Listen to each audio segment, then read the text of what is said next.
agrees with the Committee of Supply in its consideration of the budget estimates for the financial year 2022 and approves the issuance of a sum of 2.1 trillion shillings from the consolidated fund to meet the expenditure for the national government during the year ending 30th June 2023 in respect of the votes as approved in the schedule to the order paper.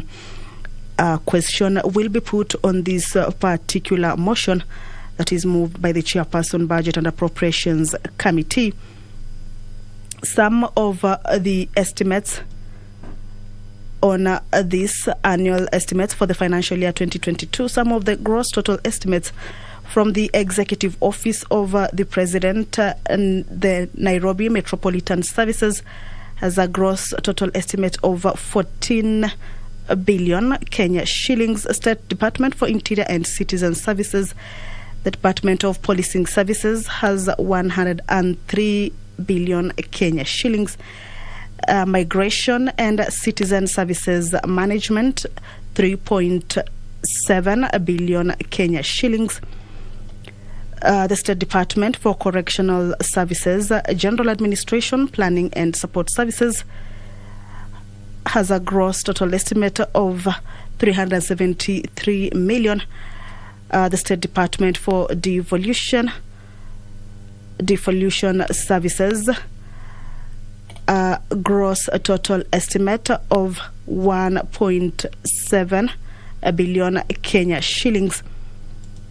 So this afternoon, a motion by the Chairperson, Budget and Appropriations Committee on the report of the Committee of Supply on budget estimates for the financial year 2022-2023 will be considered by the members of the National Assembly, and a question will be put for members to see whether they will be agreeing or disagreeing to this particular motion.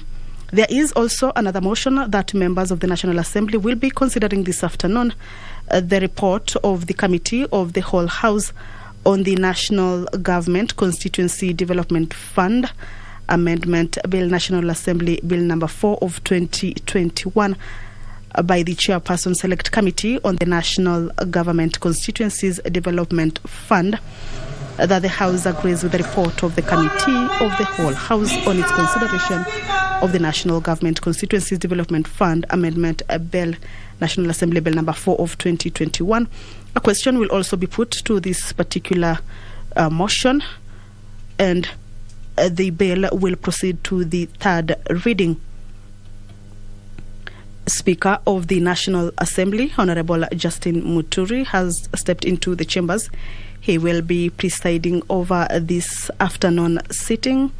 I will now hand you brought to you by Parliamentary Broadcasting Unit in partnership with Kenya Broadcasting Corporation. Good afternoon. My name is Kamchemenza. Enjoy the viewing.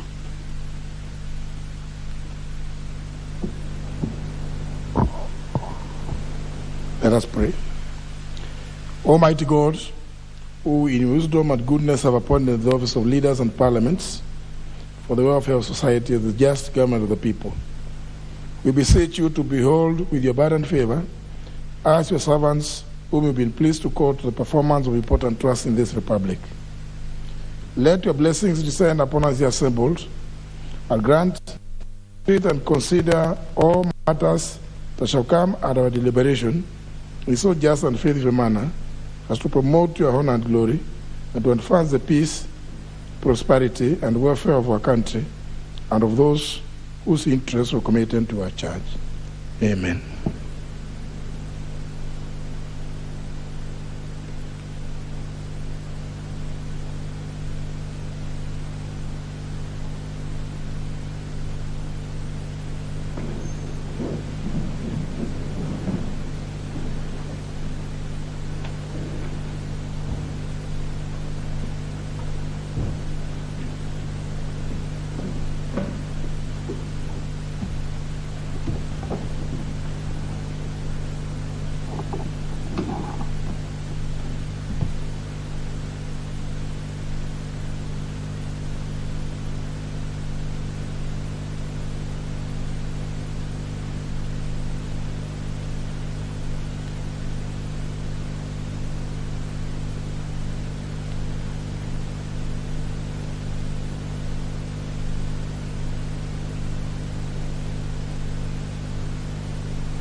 very clear that we don't have quorum, and order that the quorum bell be rung.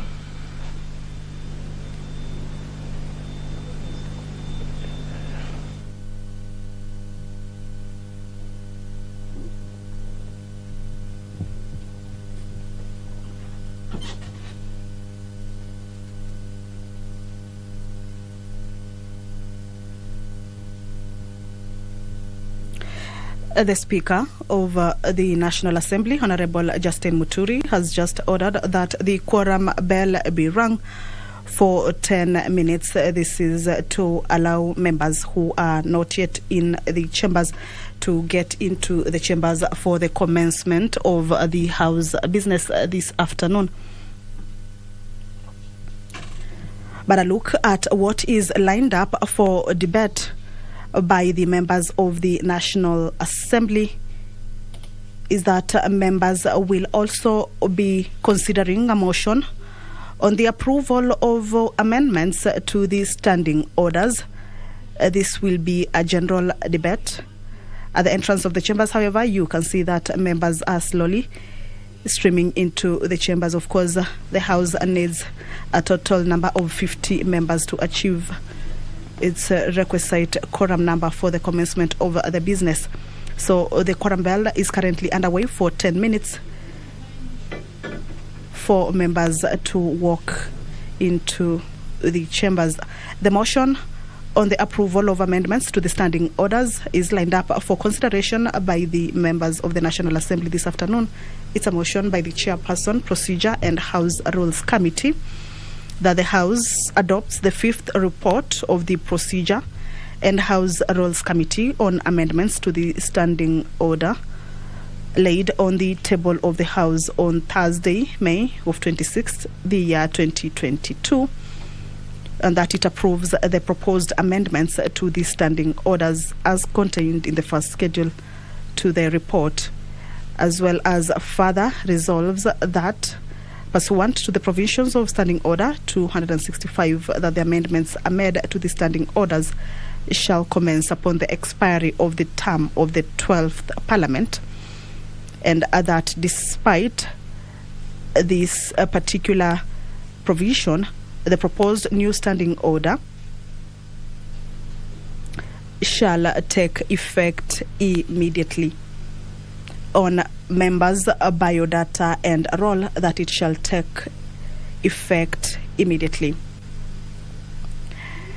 Members of the National Assembly will also be starting the debate on the Supreme Court Amendment Bill, a National Assembly Bill number 15 of the year 2022, a bill by the leader of a majority party. It is a bill that is at its second stage.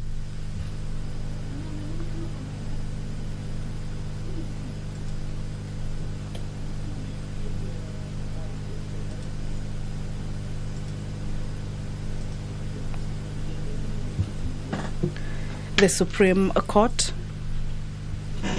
Amendment Bill, National Assembly Bill number 15 of 2022, seeks to amend the Supreme Court Act 2011 in order to align it with the current practices of the court and to improve the court's efficiency in the discharge of its duties. A number of sections of the Act have been declared unconstitutional, and there is need to have the same reflected in the Act. Furthermore, the court has recommended amendment to the Act in various cases. It is therefore necessary in these circumstances to update the Supreme Court's governing statute. The bill has a total of 31 clauses. Clause 2 of the bill seeks to amend Section 2 of the Act by deleting the definition of chief registrar, amending the definition of court and registrar, and inserting new definitions in the Act with respect to petition, proceedings, preliminary procedures, and president. Clause 3 of the bill amends Section 3, subsection D of the Act to remove the reference to matters relating to the transition from the former constitution to the current one, as these matters will still be catered for even without direct reference.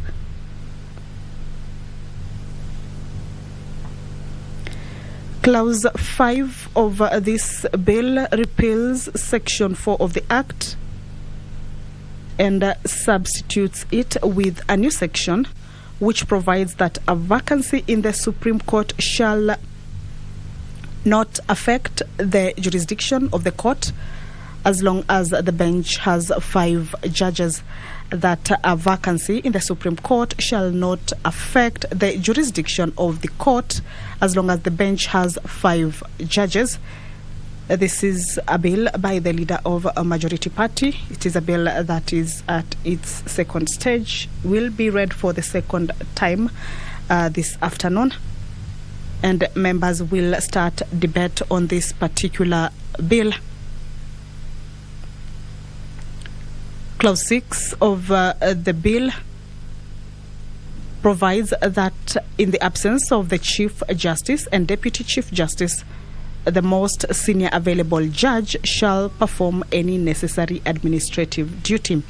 That in the absence of the Chief Justice and Deputy Chief Justice, then the most senior available judge shall perform any necessary administrative duty. A motion is also lined up for consideration on the report on the examination of the financial statements for the national government for the financial year 2018-2019. Members are slowly walking into the chambers. Honorable Emmanuel Wangwe is at the entrance of the chambers. And of course,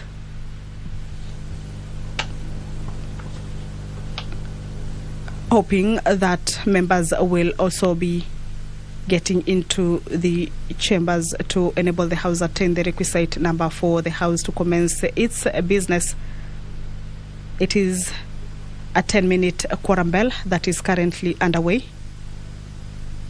as the House does not have the requisite numbers for the business of the day to commence.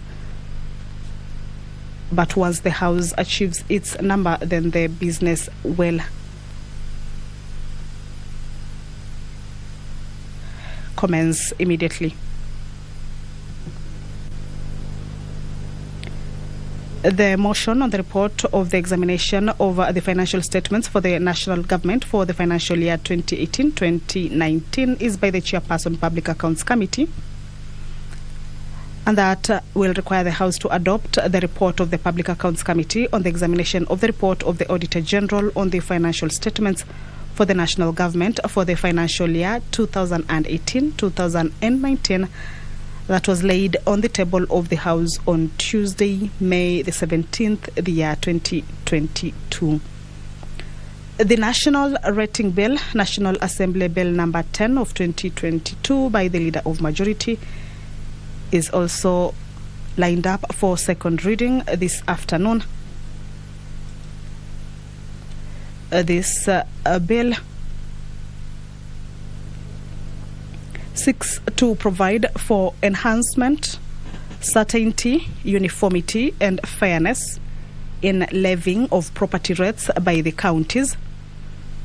The bill further seeks to provide a buoyant source of revenue for county governments. The revenue is necessary to enable each county government perform the functions assigned to county governments as set in the 4th schedule to the Constitution and enable the county government realize its development agenda. This particular bill on the national rating is a bill that seeks to provide for enhancement, certainty, uniformity, and fairness in levying of property rates by the counties. It further seeks to provide a buoyant source of revenue for county governments. The revenue is necessary to enable each county government perform the functions assigned to the county government as set in the 4th schedule to the Constitution and enable county governments realize its development agenda. The bill also provides for the establishment of the National Rating Tribunal responsible for resolution of disputes relating to property rating.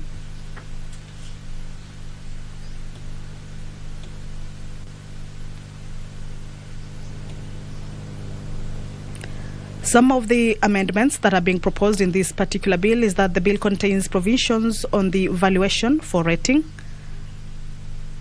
The part gives the general basis of valuation, a declaration of rateable areas and methods used for valuation. Also provides for preparation and contents of valuation rolls and supplementary valuation rolls, together with their alterations, publication of the roll, the objections thereof, and exemptions are provided for in the part. Uncontested draft valuation roll and draft supplementary valuation roll are also provided for in clause 35. Deputy Speaker of the National Assembly, Honorable Moses Cheboy, engaging the Sergeant at Arms at the entrance. Currently, what is underway is a quorum bell, a 10-minute quorum bell that allows members who are not yet in the chambers to get into the chambers. Of course, the House business cannot start without the requisite number. 50 members are required to be at the or physically present at the House or inside the chambers for business of the day to kick off. So basically, currently, members are still walking into the chambers for the House to attain the requisite quorum to kick off its business. The Kenya Roads Board Amendment Bill, a National Assembly Bill number 13 over 2022 by the Chairperson, Departmental Committee on Transport, Public Works and Housing, is also lined up for second reading. The principal object of this particular bill is to amend Section 6 of the Kenya Roads Board Act 2009 to enable the board to manage the Kenya Roads Fund in a manner that allows it to better finance the construction and maintenance of roads.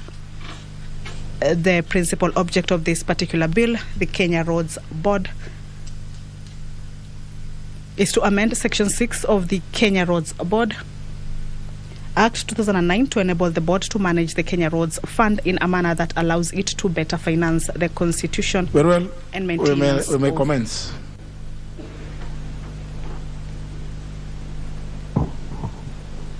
Order number 1, administration of oath. Order number 2, communication from the chair.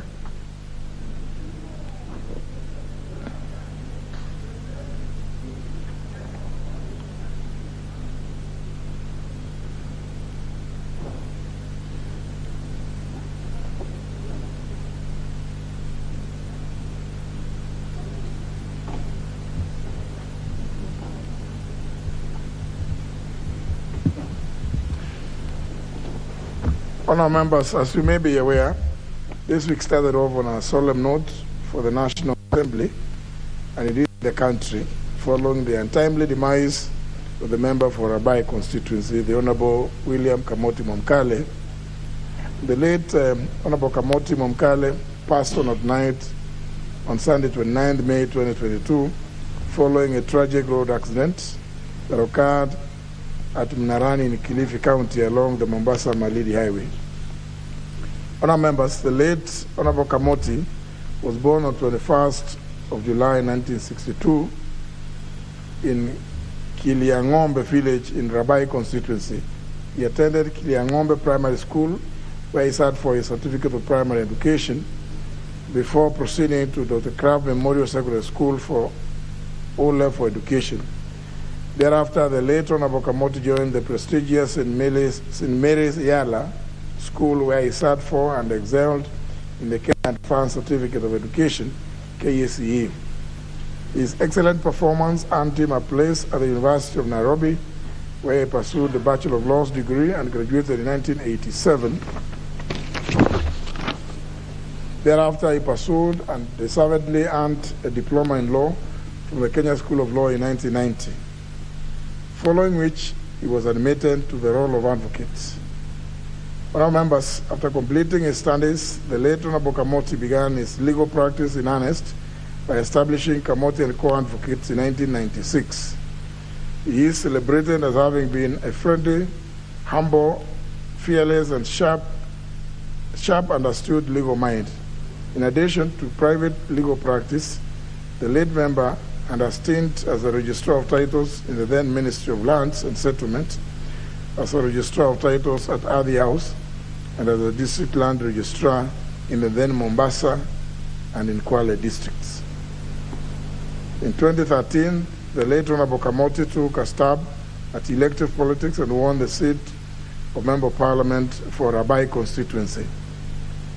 He was re-elected to Parliament in August 2017 and was at the tail end of completing service for 2 terms of Parliament. The departed colleague still quested for service to the people of Rabai constituency and the nation. At the time of his untimely demise, he was returning home after successfully submitting nomination papers to the Independent Electoral Boundaries Commission to seek re-election for the 3rd term in the forthcoming general elections in August.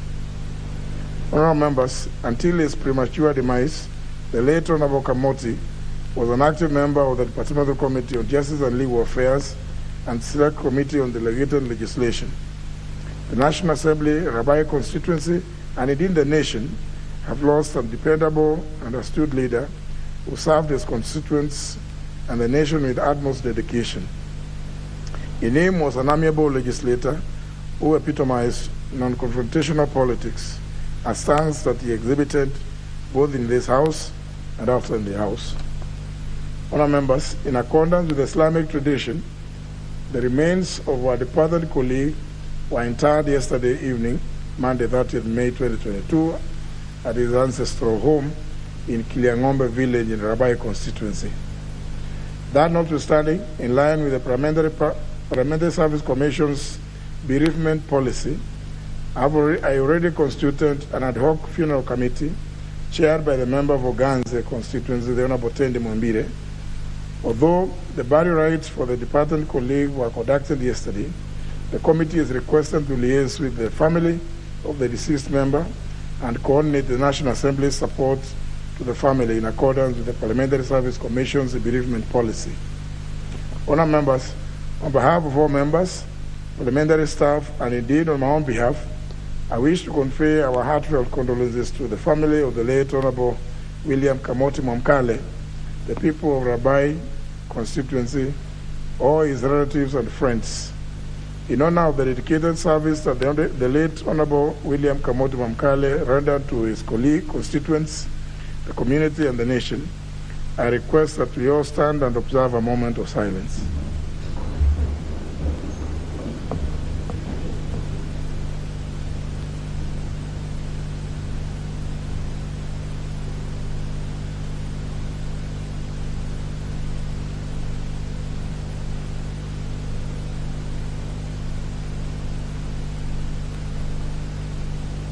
May God dwell him in the most beautiful and highest paradise. I thank you, honourable members.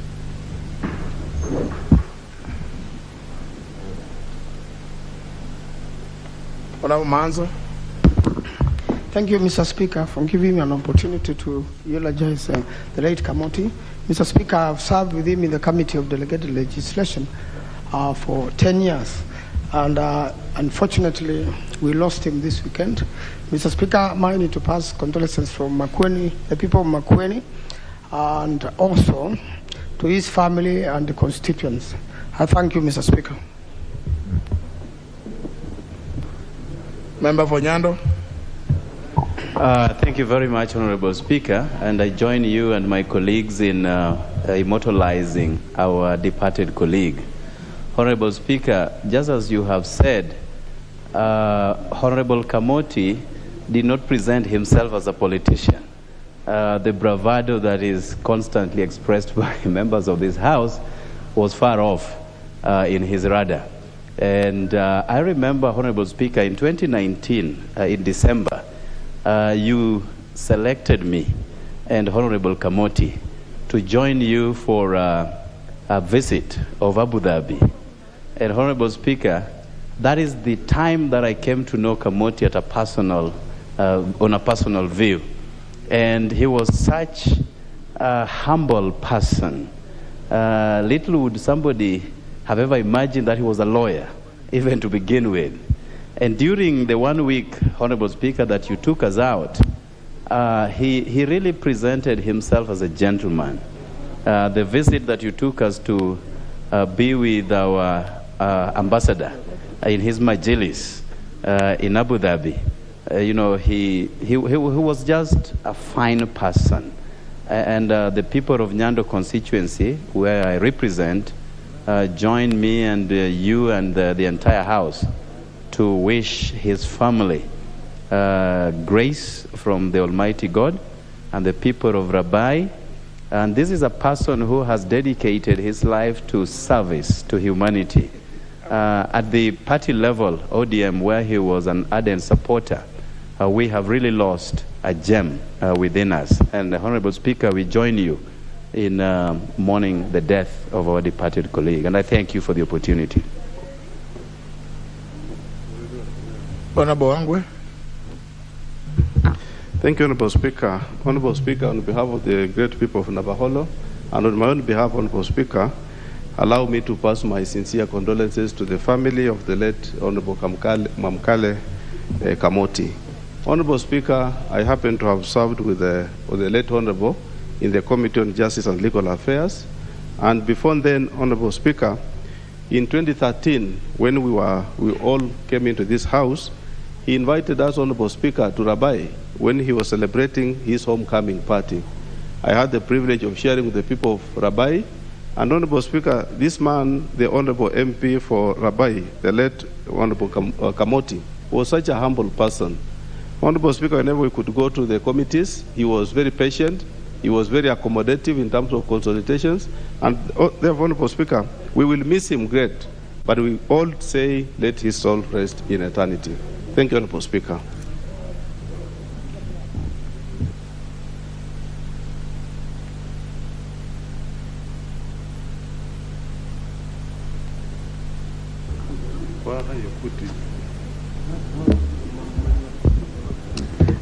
Thank you, Mr. Speaker, sir, for giving me this opportune time to mourn our departed colleague, Honorable Kanoti Mwamkale. He was a humble man. I just remember we worked with him in Jailer Committee. He was a very good colleague. We missed him. And on behalf of Vihiga County and the Aman National Congress, I wish to convey my condolences to the family. May God see them through this trying moment. Thank you, Mr. Speaker, sir. Honorable Oduor Adhiambo. Thank you, Honorable Speaker. Honorable Speaker, I'd also like to join you and the entire House in mourning the loss of our very distinguished colleague, Honorable Kamote, and to say, Honorable Speaker, that it is refreshing when we come to the House and we can find that there are indeed many members whose countenance, manner of engagement, and whose deliberation would reflect humility, leadership, and a true reflection of their professionalism. On behalf of the ODM party, Honorable Speaker, that has enabled me to join the National Assembly and have the honor to work with him, I'd like to convey sincere condolences to the family. May his soul rest in peace. Thank you, Honorable Speaker. Very well. Honourable members, before we proceed, allow me to recognize the presence in the public gallery of students and pupils from the following institutions: those from Suwerwa Girls, Cheranganyi constituency, Trans Nzoia County, and those Roiro constituency, Kiambu County. They are all welcome to observe the proceedings of the National Assembly this afternoon.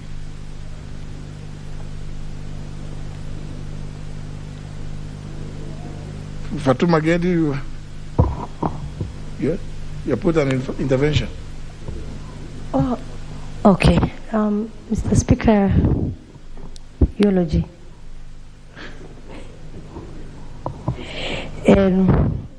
Thank you, Mr. Speaker. Mr. Speaker, I really want to take this opportunity to eulogize and pass my condolences to the family of Mr. Kamuti. Mr. Speaker, I served with him I served with the honorable member in delegated legislation, Mr. Speaker, where I was a vice chair. I remember when the start of the corona, Mr. Speaker, and it was new to Kenya, the honorable member was got corona, and it was a really big panic in the house. And the last, before he got corona, Mr. Speaker, I had contact with him. And the clerk was very concerned. He called every person. Before the clerk called, he called me, Mr. Speaker, and told me, I think you need to quarantine yourself. So he was somebody who really cared, not about himself, but also the welfare of the members and his friends. So, Mr. Speaker, it's a big loss. I was in Wajir when I heard the news. It was really shock because we, as human beings, we have our own plans, and God has his own plan. So may Allah rest his soul in eternal peace, Mr. Speaker. And thank you for the opportunity.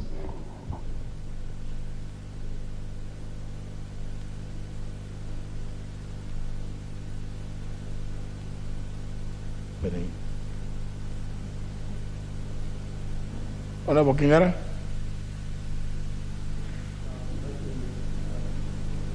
I think there's a problem with the machine. Thank you, Mr. Speaker, sir, for according me. That's me. I have the floor. Put off that one.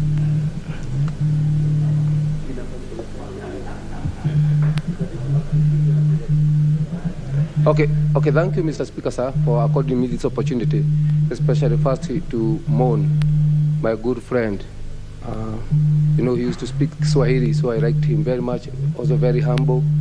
We have lost a good mentor, but we leave it to God. Secondly, Mr. Speaker, so thank you once again for your leadership, for allowing us an opportunity to have our pupils attending here and learning from the real time of what is happening here. Mr. Speaker, sir, I want just put it across that this is one of the most populated primary school in this country with over 4,000 pupils. As I stand here, over 700 of them will be sitting for the Class 8 examination. The unfortunate bit, Mr. Speaker, sir, which I would also wish it goes to record, they are sitting on a half an acre land, piece of land, you can imagine. So squeezed, so squeezed, so squeezed. So as we look forward for improving our education sector, this is one of the exposure chair of education maybe would assist us so that we progress, and I'm grateful that you have given me this opportunity. Thank you very much. Member for Kwanza. The Speaker, I join you and the rest of our colleagues to say Paule to my colleague Kamoso, who actually in 2015 I invited him to come to Trans Nzoia, Kwanza for Harambee, and on the behalf of people of Kwanza, I want to say my condolences to the family and really miss him because I just arrived from Trans Nzoia, and the memory is very, very clear. He's such a humble person, but that's God's will. Let him rest in peace. Thank you.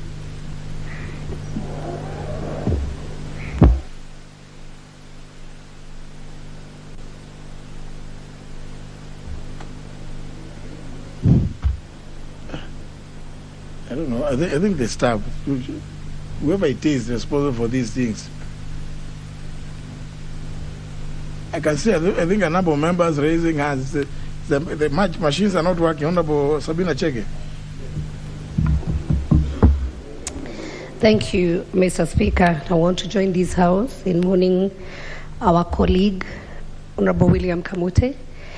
Honorable Speaker, I was with MP 2 or 3 weeks ago when we had gone to Kilifi, and he was a very staunch supporter of the ODM party, and one of the MPs was also active here in Parliament. And so I take this opportunity on my behalf and on behalf of people of Muranga to send our condolences to the family. And Mr. Speaker, this is very sad when we are coming to almost the end of this Parliament, and I know majority of the members will be seeking for their re-election. I want to pray to God that God may protect our colleagues who are here and who are also out in the fields looking for votes, so that, Mr. Speaker, we do not lose any other person through the accident or through any other means. So, Mr. Speaker, as I conclude, I pray that God will preserve us and protect our colleagues as they are busy trying to look for votes. Thank you, Mr. Speaker. Member for Nambale.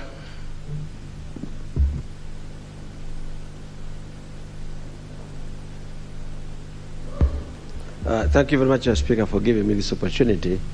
I condole the Honorable Kamoti.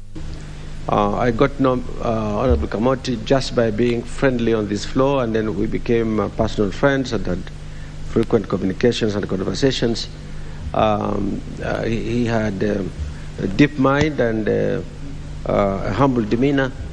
I think that not many people with a combination of all that and the political positions can manage, and he did. And it was particularly shocking because of the high efficiency of the Islamic faith in managing the time between death and interment, making it so short. For the time you hear it, you begin to ask questions. When is the burial? You say, well, it's been interned, it's going to be interned. But let us pray that the Almighty God receives him and keeps him in eternal peace. Thank you.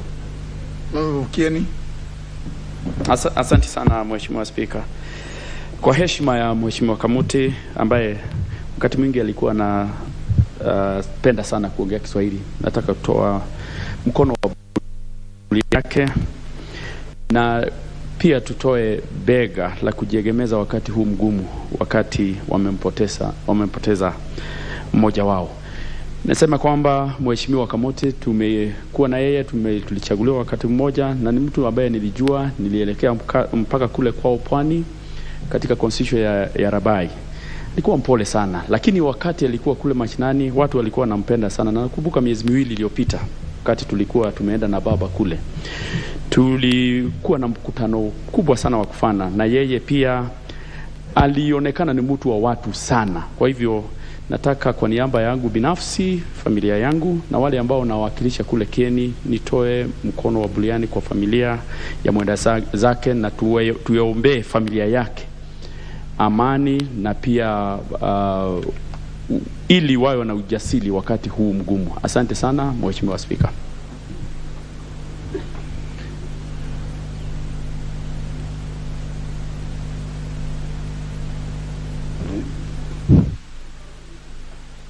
Now, members, I've noticed one thing. Members have assumed that when you just get a chance to condole the family of our colleague, then you speak for, you are timed to speak for 2 minutes, and then after that I see everybody walking. So I don't know who is going to be left here to do the rest of the business. So the best thing is I cut all of you off. Yes, because look at everybody who has spoken other than the great ladies here and the Honorable Wanyonyi. The rest, very few. The rest they have taken off. Honor members, there's still business, as you appreciate. Serious business. Member for Matungulu. Thank you very much, Mr. Speaker. On behalf of the people of Matungulu and the entire Kamba Nation, we want to pass our condolences to Honorable Kamoti of Rabai, who have served with him 2 terms here in this parliament. He was a very humble member, very down to earth, and very connected to the people. At the same time, I want to pass condolence to the people of Kajiado for the loss of our colleague, Mheshimiwa Memusi, who lost his wife this morning through also an accident. Mr. Speaker, it is a very trying moment. I just want to urge my colleagues and friends let's be careful as we traverse the country looking for votes. May their life and souls rest in eternal peace. God bless this country. Is that a member for Kisauni? At some point, your card was showing.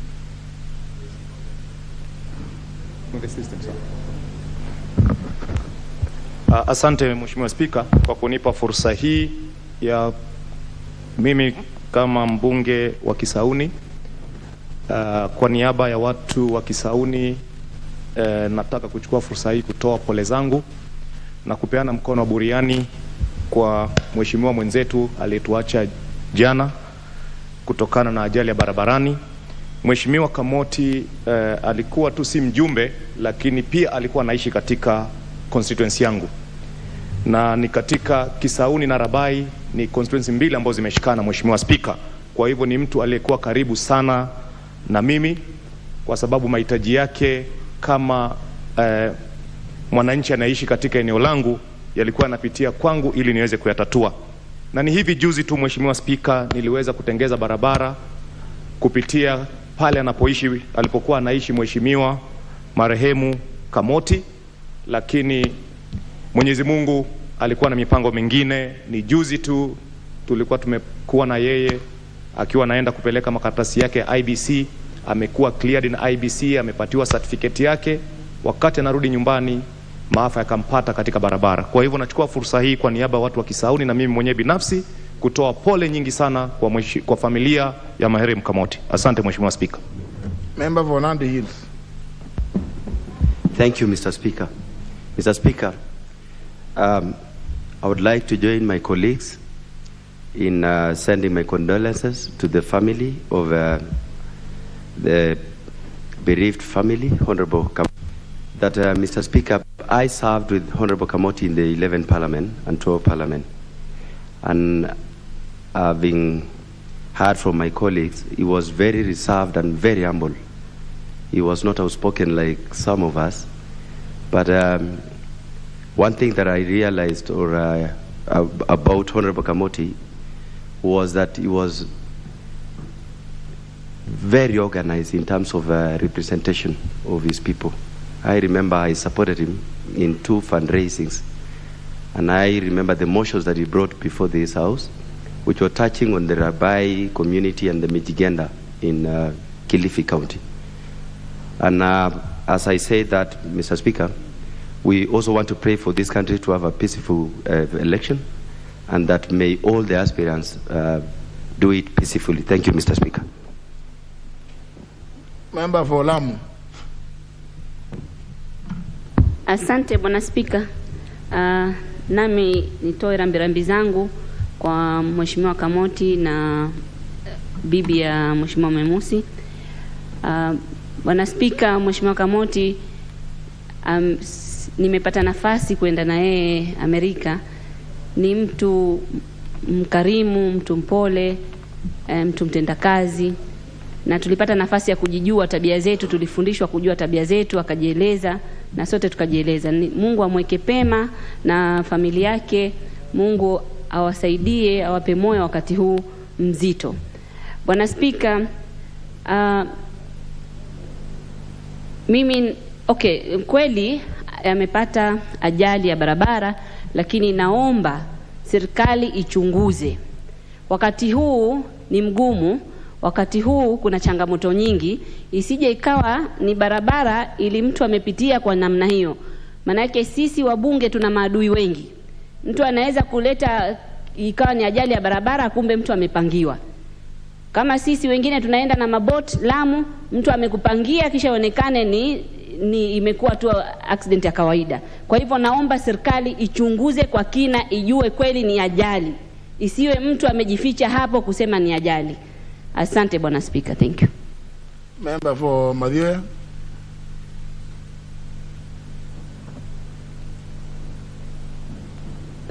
Thank you, Honorable Speaker, for giving me this opportunity to also pass my sincere condolences and those of the people I represent to the family of our bereaved brother and a friend. We sincerely say Pole to his family and to the people of Rabai constituency. May his soul rest in eternal peace. And Honorable Speaker, I think this has been a very challenging term. I don't think we have ever lost so many members in one term, like this particular term. But the hand of death, we pray that it will not continue robbing us, such institute leaders like Kamoti. We pray that God will comfort the family, comfort the people of this country, and especially this House, Honorable Speaker. Thank you for that opportunity. May his soul rest in eternal peace. Member for Royal Suburbs. You don't have a card? I have, Mr. Speaker. Thank you, Mr. Speaker, also for allowing me a chance to mourn colleague and dear friend, and to, on behalf of my own behalf and my family and the people of Roysabu, said my message of sympathies and condolences to his family, his spouse, and the people of Labai. We pray to the Lord to rest his soul in eternal peace in the bosom of Abraham. Thank you, Mr. Speaker. Very well. Next order.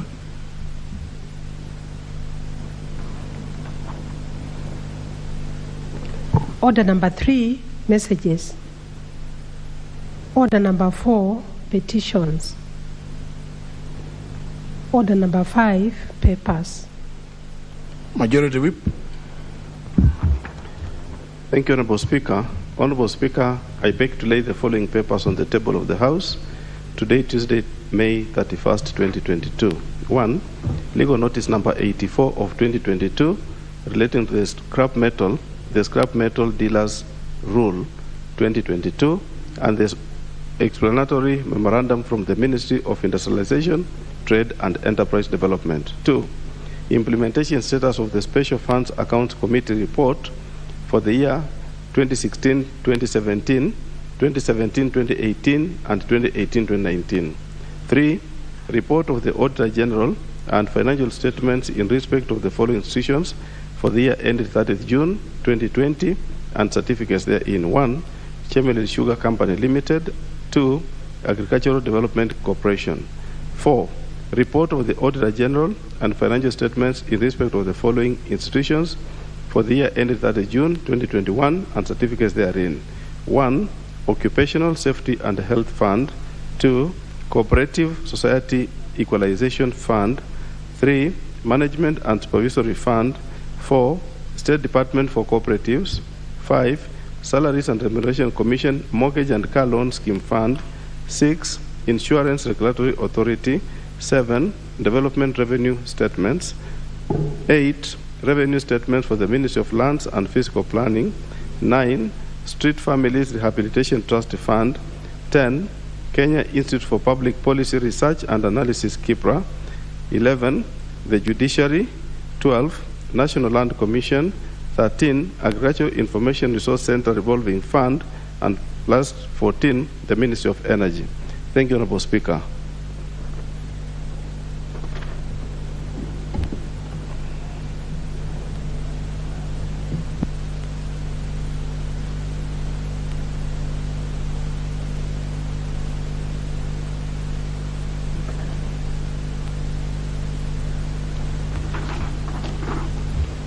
Very well. There was indication that the chairman of the Public Investments Committee was to table the 24th reports, but I see is conspicuously missing. So that business will be jumped. Meaning also the next order, he was the one to give notice. Next order.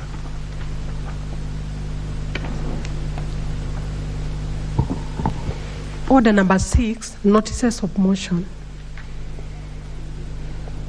Proceed. Order number 7, Questions and statements. There are no questions, no statements, so proceed to next order.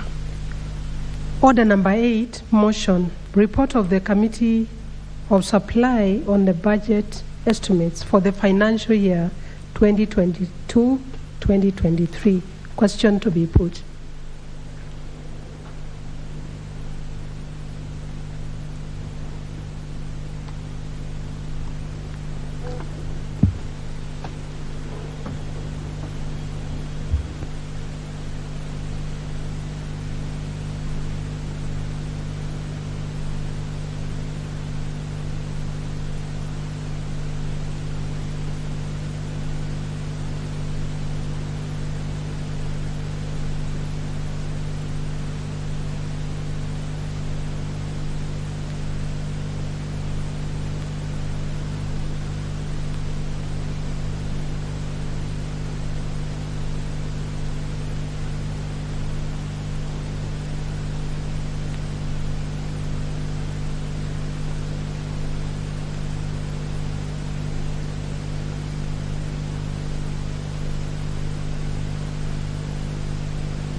Honourable members, I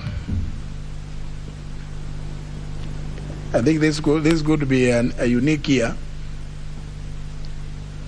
when, because it's obvious, honourable members, as I commented earlier on, members can make a 1 minute or 30 seconds comment, bonga points inaingia, out.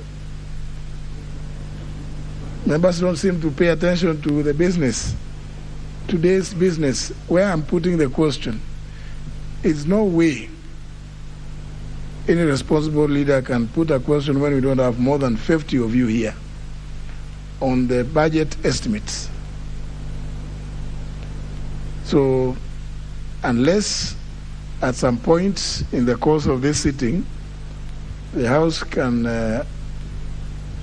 attain quorum, because even those who are there when we started have since left.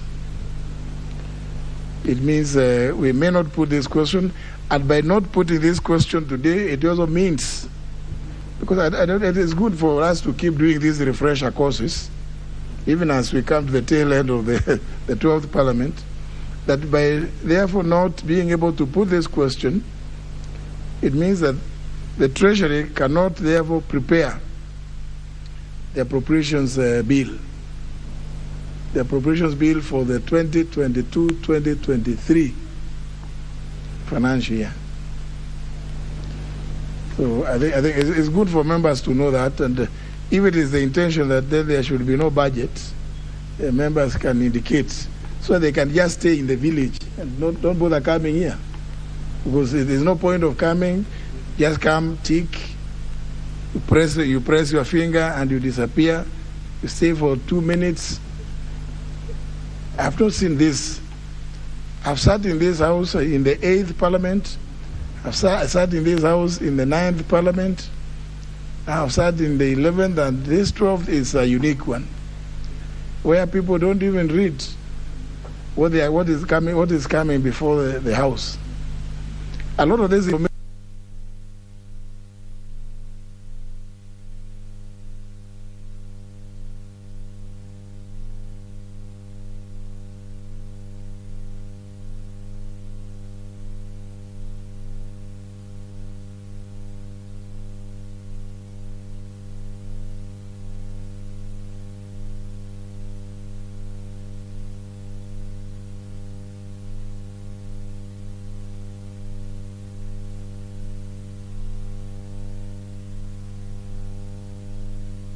It is good to be here.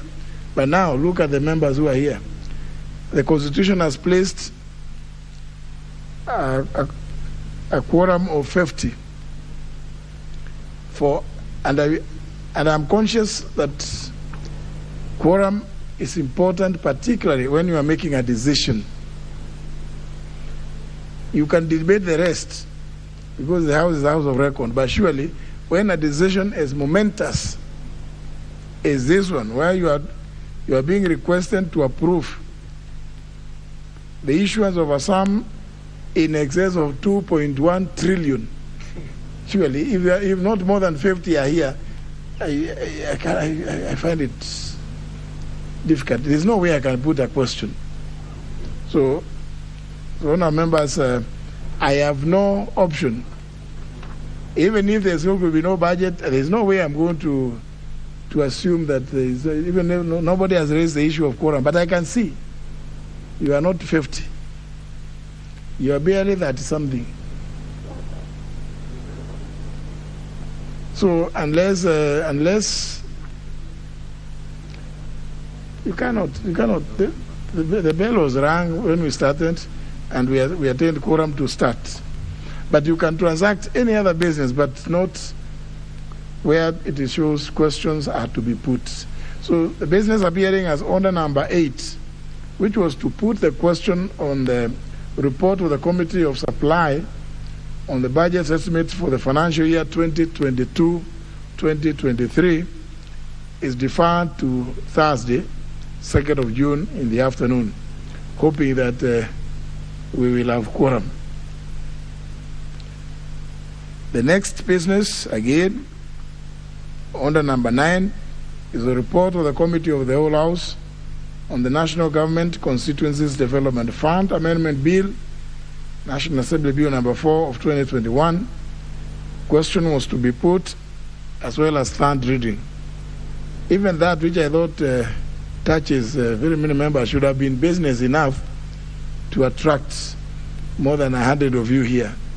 Again, I cannot put the question because we don't have appropriate quorum or the requisite quorum. So we move on to the next business.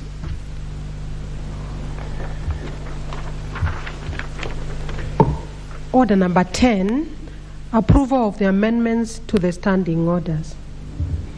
Deputy Speaker. I thank you, Mr. Speaker.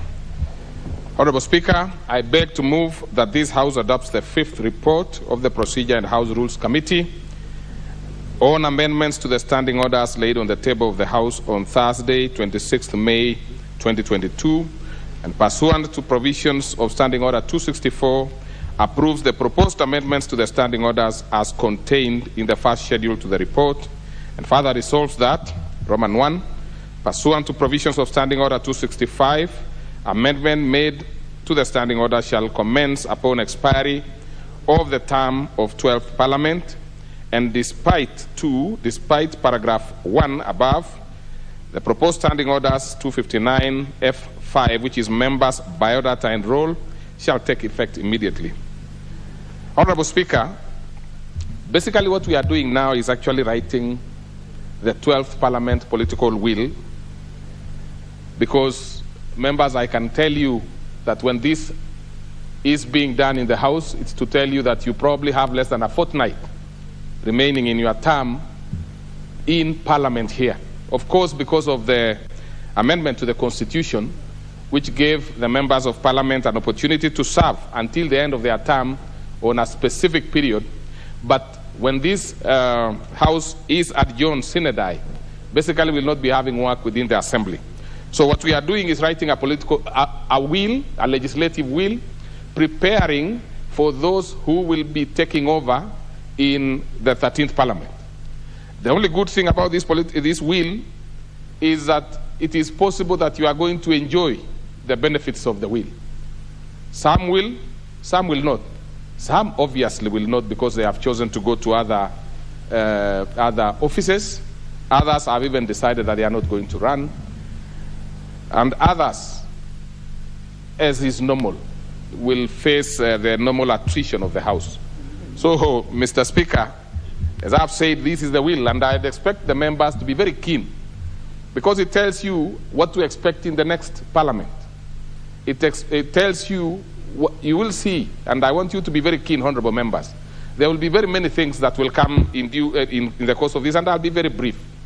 But it includes, for example, some bills being saved, that when a bill has started and you are sponsoring it, for example, if this House is adjourned sine die, and it will very shortly, members, you can as well come back and take it over from where you had left if you come back. So those are the many things. There are many things that will come out of this. And honorable members, I want you to be very keen, because there are also, and I will tell you, the members also, I know you know that to serve in this National Assembly, you have to be in a committee or another.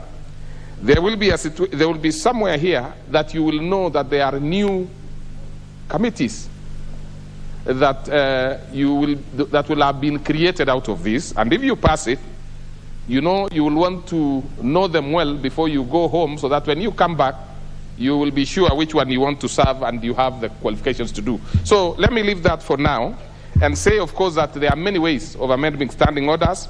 This is one of them. Standing Order 263(1) stipulates that even a member may, with support of at least 50 other members, request the Procedure and House Rules Committee to consider an amendment to the standing orders. Additionally, Standing Order 264 provides that at least once in every term of Parliament, and this is the specific thing we are doing now, at least once in every term of Parliament, the Procedure and House Rules Committee, which is chaired by our Speaker. Many times some members think that I chair it. I don't. I only chair it when it is made a subcommittee of the main committee, which is chaired by the Speaker himself. Once that is done, you are able to amend standing orders. And the beauty about this is the only opportunity that we have in a normal circumstances. Sometimes extraordinary circumstances demand that the Speaker can, preside over committees of the whole. Special circumstances. But this is that circumstance which is not special. When this matter will be dispensed with, the chair of the committee of the whole will be the Speaker himself. Because it's such an important thing. What the Speaker will be doing is that he will be now preparing this House for the next, or preparing the next House for, having served in this particular House, the 12th Parliament, he has known the specific areas that need to be polished, and he will be sitting there himself to polish it with the help of members. Honorable Speaker, I want to make a special mention that within Parliament, the committees received and considered views from members, committees of the House, and parliamentary caucus groups. I am saying that because for the first time, Mr. Speaker, we have had, and it was done deliberately, I think because of the circumstances that have been coming, sometimes Parliament taken to court and so forth. The public were requested to submit memoranda. Unfortunately, I think this is an area where the public is not very interested, and for a good reason. This is a basic fault for the members of Parliament themselves. They did not give any representation. But the members of the Assembly, together with some committees, gave some views which we considered as a committee. The first one, the Constitutional Implementation Oversight Committee, CIOC, made a submission on raising of point of order, lapsing and reintroduction of bills, proposed expediting and processing of bills, and incorporation of CIOC in the standing order. The Honorable Aden Duale, member for Garissa Town, also made submissions on, amongst others, the place of omnibus bills. I'm sure members are quite familiar with omnibus bills in the legislative process, and he proposed also the strengthening of leadership offices, majority leader and minority leader, minority whip, majority whip, and also consideration of Constitution of Kenya amendment bills, and also handling of members' personal data. 3, the Parliamentary Caucus on Business and Economy in this parliament, in this assembly, we have a caucus on business and economy. They made submissions regarding the handling of treaties by parliament.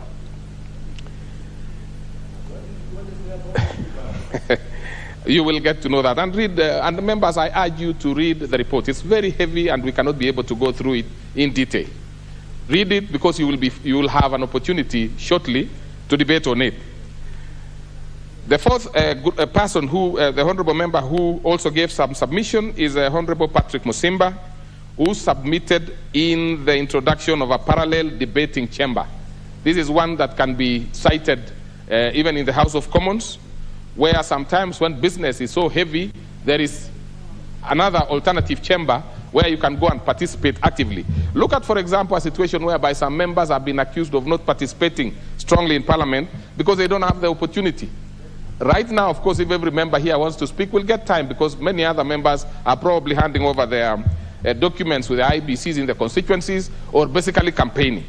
But at the height of a house like this, sometimes members do not get an opportunity. I am not saying that this is what we ended up adding it, but I'm just trying to give you rationale of the Honorable Musimba. And secondly, he also brought in a thought on recognition of independent members in the definition of a parliamentary party. Now, honorable members, you know there are many parties here, and there will be many parties in future. Some going to form majority, others forming the minority. But there is also a tendency that there will be increase of independent members. I will tell you why there will be increase of independent members. One, some parties gave out direct tickets. Obviously, there is always a situation whereby somebody will say, I should have won. That's politics. So they would want to go to independent. Maybe they will win. Also, some parties have conducted primaries. And when you conduct primaries, and honorable members, I should beseech the members who will be coming to the next parliament to consider the place of parliamentary primaries. I mean, not parliamentary primaries, party primaries. Because it's a huge area where it's very difficult for parties to handle because of resources, because of general, there are quite a number of difficulties that come out of it. It's not about blaming parties for not holding credible processes. But currently, we believe that it's only the IBC who can do that. So there are parties who did primaries and they did not do, some members felt that they were not ably given an opportunity to compete.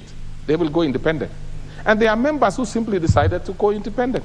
So in this parliament that is coming, there is a possibility that we will have very, very many independent members. So what the Honorable Musimba, who is an independent member himself, is saying is that they should be recognized, a caucus should be placed in the standing orders, and they should be given an opportunity to serve. So the next member is the Honorable John Kiarie. He submitted, among others, the proposed strengthening of leadership offices, like the Honorable Duale did, and the consideration of Constitution of Kenya Amendment Bill and handling of members' personal data also. An interesting one, of course, is by Honorable Zuleika Hassan. Honorable Zuleika Hassan, honorable members, if I'm sure you know her well, she served here 2 terms, is the lady member who came to the House with, according to the standing orders that we have now, a stranger. She came here with, I believe, the daughter. And you know, according to the current standing orders, that would be a stranger. But the good thing is that administratively, you, Mr. Speaker, managed to get a way of making a difficult situation better. Now for members who are willing and interested to give birth to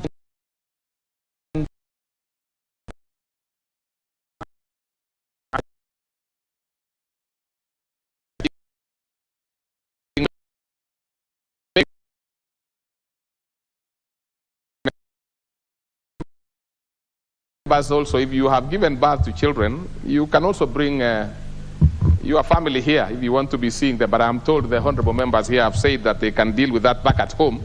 But administratively, the Speaker and the Parliamentary Service Commission have created something which I cannot pronounce well. I do not know whether it's called a crutch or a crash or what, but I'm sure gynecologist I see in the house would ably know what it means. But it is a place where you can be able to breastfeed, you can be able to change your child. And by the way, it's not about members of parliament alone. It's also about the members of staff. So you have an opportunity to continue, increasing population comfortably. So this is what Honorable Zuleika had given as a request that he wanted. Of course, we will tell you what we did eventually. Some of these things that the honorable members suggested, some were accepted, some were modified, and some were we agreed that could be handled administratively. Honorable Caleb Kositany also proposed a variation of sitting hours of the House. The Honorable Millie Odhiambo submitted also, among others, the proposition of ranking members and recognition of caucuses. So, Honorable Speaker, the committee considered also very seriously your rulings. The rulings that you made in communication issued to the House, including the one on entitlement of slots in select committees and discharge of members from committees, which is the one which you gave out on the 9th June of 2020. Additionally, the committee also considered various proposals from the directorates and departments of the National Assembly on the possible areas of amendments noted during this term of Parliament. Honorable Speaker, in the course of its work, the committee isolated the following themes that have informed the proposal of the amendments that are recommended in this report. I will mention them only. I will not go into discussion.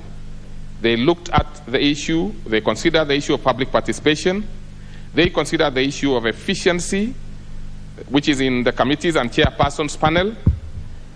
They considered also the recognition of constitutional offices of members and members' service to the House. And Honorable Speaker, they also considered the place of parties and other than parliamentary parties and independent members. And honorable members, there are a few things that have changed in terms of our proposals. I will start with the issue of committees of the House because I know the members would be very keen. First, there is a proposition of creating additional committees, both departmental and sessional ones. There is also a proposal of increasing the vice chair's positions so that every committee will have one chair and two vice chairs for a very good reason. You want the committees to work seamlessly. You want committees, for example, that serve more than one departments in government to have a separate chair for one department and a separate chair for the other. Or at least, even if they are more than, because there are some committees which have more than 4 departments within their committee, you can share it out, at least it makes work a little easier.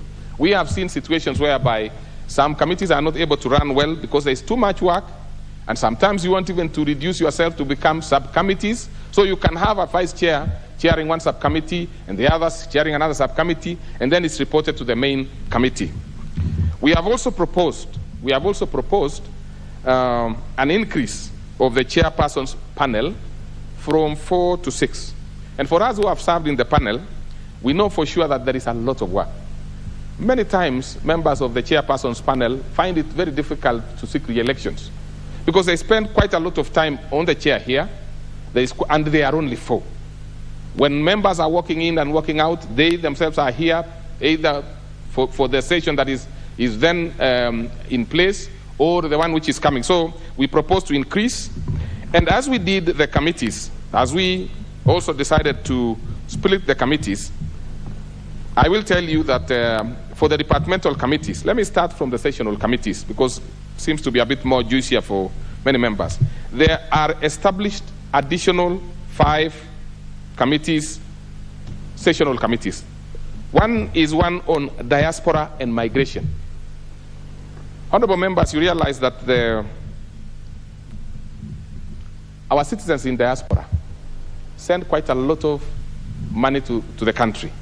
They are the single most, they are very important component in terms of foreign currency and foreign earnings. They send to their families, and they send to their investments and invest in the country. So sometimes it's good for us to handle them in a special way because they give quite a lot to the country. There is also another specific area which I think is of concern to members. We have established or proposed an establishment of a public debt committee, public debt and privatization committee. A committee that will be able to tell us how much we have, how much we can still borrow, what is the difficulty in borrowing. We also look at the issues of privatization. That's another committee that is going to be created if it goes through. The third one is an establishment of a decentralized fund account committee, which is a split from the special fund accounts committee. It's a split. So that's an additional one because it is discovered that these other special funds, look at, for example, that particular committee which oversees our CDF, the national government NGCDF, that's the one by Honorable Wamunyinyi. And by the way, it's very important for members to differentiate.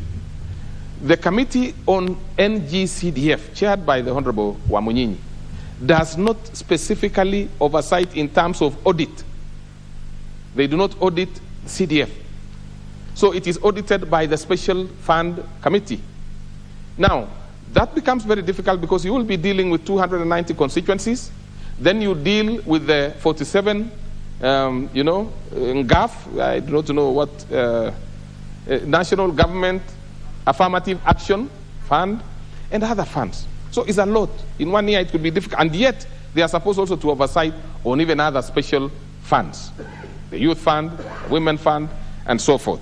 So this one is divided so that you can share it out and make sure that they can be able to operate a bit more easily. The is a I almost said order, then I remembered I'm not the speaker for now. I'm basically processing this. So there was also a creation of the Public Petitions Committee. In this house, members bring petitions. In this house, members of public also use members to bring their own petition. There are also petitions that are sent directly to the Speaker for presentation to the House. There are a lot. So we propose that we create a Public Petitions Committee which will deal specifically. We understand that it will be a very tall order because the committees will be the petitions will be a lot. But it is a step in the right direction. There is also, I had jumped a particular one, the Public Investment Committee. The Public Investment Committee will be divided into 3. Because if you realize, the Public Accounts Committee, chaired by the Honorable Andai, has done quite a good job in terms of processing, accounts. The audit reports. They have done very well, and we are almost up to date in that particular department, which is a very good thing, and that is something that should go on record, that this is the parliament that has actually brought accounts almost up to date. That is a success on our part. But on the Public Investment Committee, because of the huge workload, they have not been able to do it. So we have proposed that we divide it into 3. On the Departmental Committee, we have added the Housing and Urban Planning and Public Works Committee. It is a straightforward one. Another one that has been proposed is the Regional Development, also fairly straightforward. Then we have one on Social Protection, which is shared out from the Departmental Committee on Labor and Social Welfare. This will deal with matters relating to social welfare and security, pension matters, gender affairs, equality and affirmative action, and affairs of children, youth, and persons with disabilities, and senior citizens, like the Honorable Angwenyi, who was here a few minutes ago. This is the one which will deal with those particular issues. We have proposed a departmental committee on tourism and wildlife. From this departmental committee, from the Departmental Committee on Sports, Culture, and Tourism, we have hived out a bit of that, and then hived out the other bit from the Environment and Natural Resources to deal with matters relating to tourism, and tourism promotion management, and tourism research and wildlife management. There will be also another one, which is a very critical one. This is one on water, fisheries, and irrigation. This is hived out from the Departmental Committee on Environment and Natural Resources and Agriculture and Livestock to deal with matters relating to use and regulations of water resources, irrigation, fisheries, development, including promotions of aquaculture and fish farming. So, honorable members, in this particular, and I'm trying to be as brief as possible because I know members have read through the report and they would want to contribute themselves. I have highlighted those specific areas which I know are probably of a lot of interest to members of this assembly. I have shown you how it is that we arrived at what we have brought before you today through, of course, propositions by members and committees. And that, Mr. Speaker, as I conclude, I wish to inform the House that where the committees was constrained in proposing amendments owing to the limits imposed by the existing statute, the committee has proposed a draft amendment to laws identified to reflect the findings it arrived at after considering the issues before it. The following legislative proposals are therefore proposed to be annexed to the report of the committee. And Mr. Speaker, at the end, I will be tabling those particular ones. A is the Political Parties Amendment Bill 2022, which seeks to amend the Political Parties Act 2011 to require the Registrar of Political Parties to convey a certified copy of any coalition agreement deposited in his or her office to the Clerk of Parliament to assist Parliament transact its business. B, Mr. Speaker, petitions to Parliament and procedure, the Petitions to Parliament Procedure and Amendment Bill 2022, which seeks to amend the Petitions to Parliament Procedure Act 2012 to empower the relevant committee of the House to process all aspects of petitions made to Parliament. And Mr. Speaker, as I'm on this, there was an issue also which I think I did not, when we are dealing with the issues of petition committee. Remember, there are members of public who sometimes come to picket here in Parliament. Sometimes they even sleep outside Parliament. Sometimes they stay there for 2-3 days. We are trying to create, using the petitions committee, a system where when somebody wants to picket, they will be given a specific place to picket for a certain restricted time, because surely even if you want to picket, within an hour you will have been heard, and that particular petition that you are bringing to the assembly will have been picked and therefore be processed. We do not want our electorates to be outside here, serve overnight, maybe stay for 2 days when we can be able to manage. So we have created that particular one under the petitions committee where they will be able to process some of their petitions that they want to bring here, or picketing, or any of those kind of things. So C, Mr. Speaker, is on the Public Finance Management Amendment Bill 2022, which seeks to amend the Public Finance Management Act 2012 to increase the period of consideration of budget policy statement by the House from 14 to 21 days.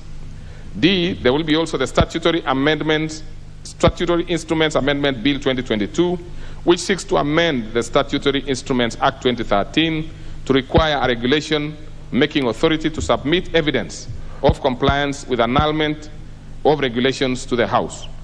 And 3, Mr. Speaker, and CE, the Parliamentary Powers and Privileges Amendment Bill 2022, which seeks to amend the Parliamentary Powers and Privileges Act to remove the Speaker as chairperson of Committee of Privileges and to require the House to consider members who have served in leadership of the House and those who possess particular qualifications when constituting such crucial committee. I want to point this, that eventually as a committee, we thought as much as possible we should retain the Speaker in some of these very serious committees, including this one, because we consider that a Speaker is a true representation of Parliament in terms of power and in terms of stature. So in some, an issue like issues that arise out of powers and privileges, the only thing that we improved seriously is to create a more serious membership. Members, now that you are here, some of you are first-timers. But when you come back in, and I can see the member for Kabuchai, he's not only a first-timer, but has served here for very few months. I hope his constituents, and I'm not campaigning for him. I would be happy to campaign for everybody else also. But I'm saying, It would be very sad if he were to go home this early. He has not even been able to know. And yet he has tried. But I'm just trying to say this. Some of you are now first-termers. But when you come in the next term, you will be a second-termer. It doesn't matter if you served even a month or two in this parliament, the 12th parliament.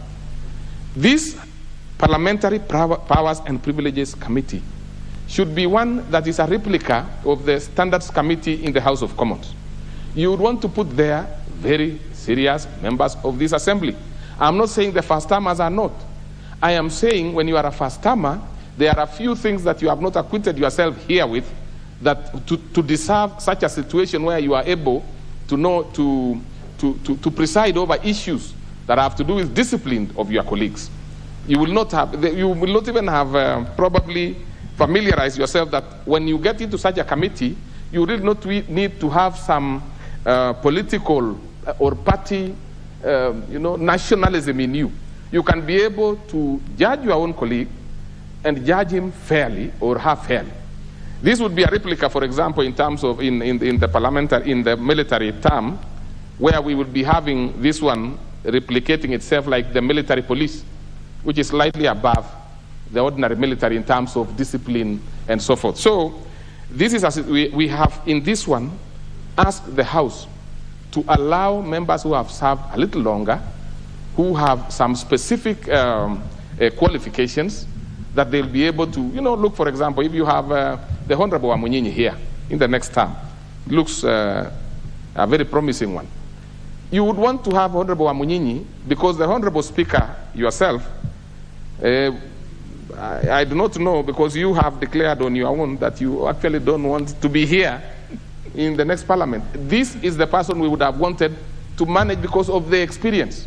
And if you want such experience from somebody other than the Speaker we have, we would be talking about people like Honorable Amunyinyi, who has been here for a very long time, who would have understood that once you come in here, even if you came from a certain political party, all these are going to be your colleagues.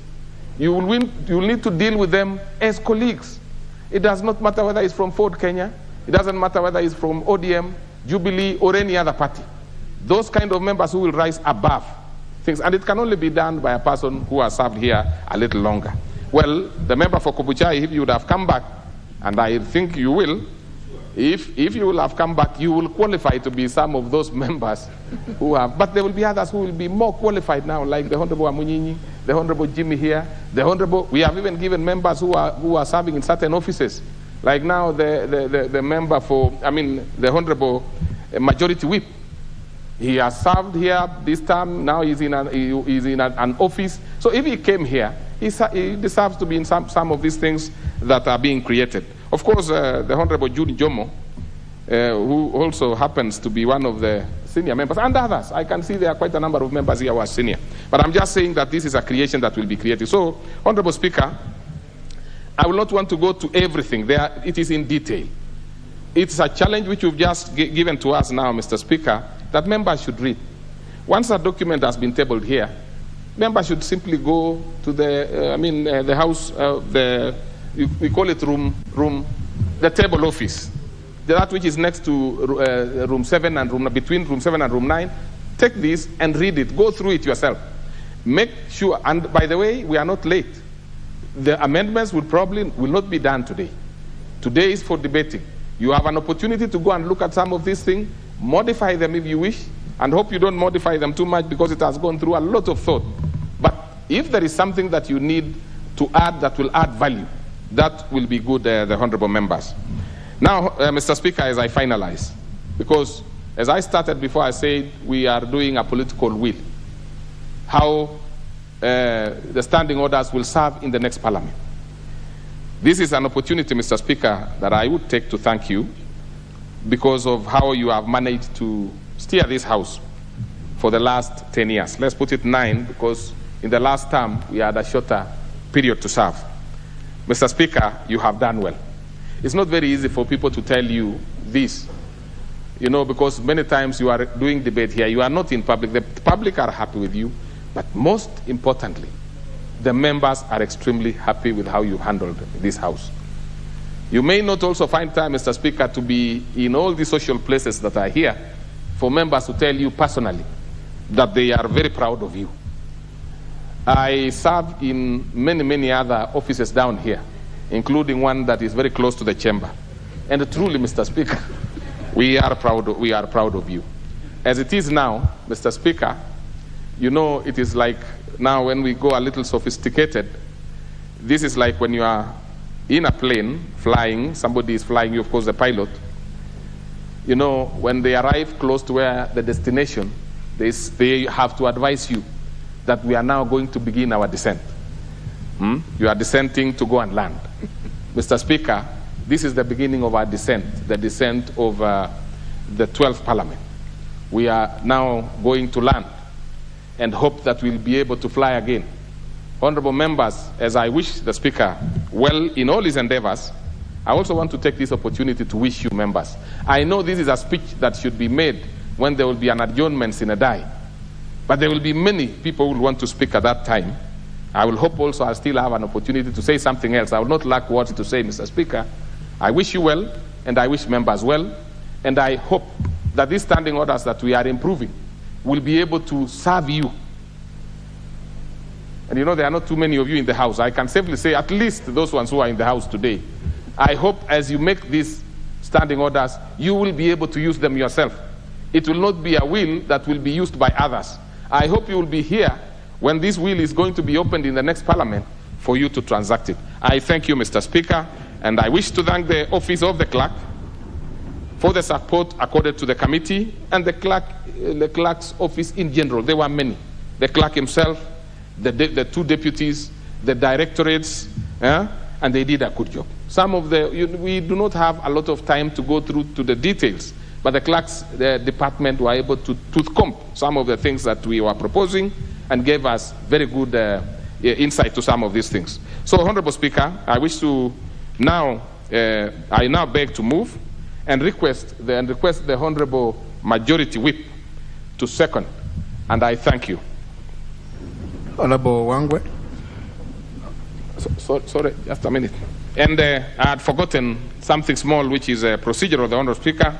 I wish to lay now the said draft pieces, the one which I indicated, of legislations as an addendum to the report. I thank you. Very well. Thank you, Honorable Speaker. Honorable Speaker, I wish to second the report of the fifth report of the Procedure and House Rules Committee on amendments to the standing orders. Honorable Speaker, I wish just to go maybe to one or two issues that are of importance to me and which I feel, Honorable Speaker, really reflect the real situation which I've gone through in the two parliaments that have been served here. Honorable Speaker, the issue to do with the chairpersons, you are assisted by four chairpersons, four members in your chairpersons panel.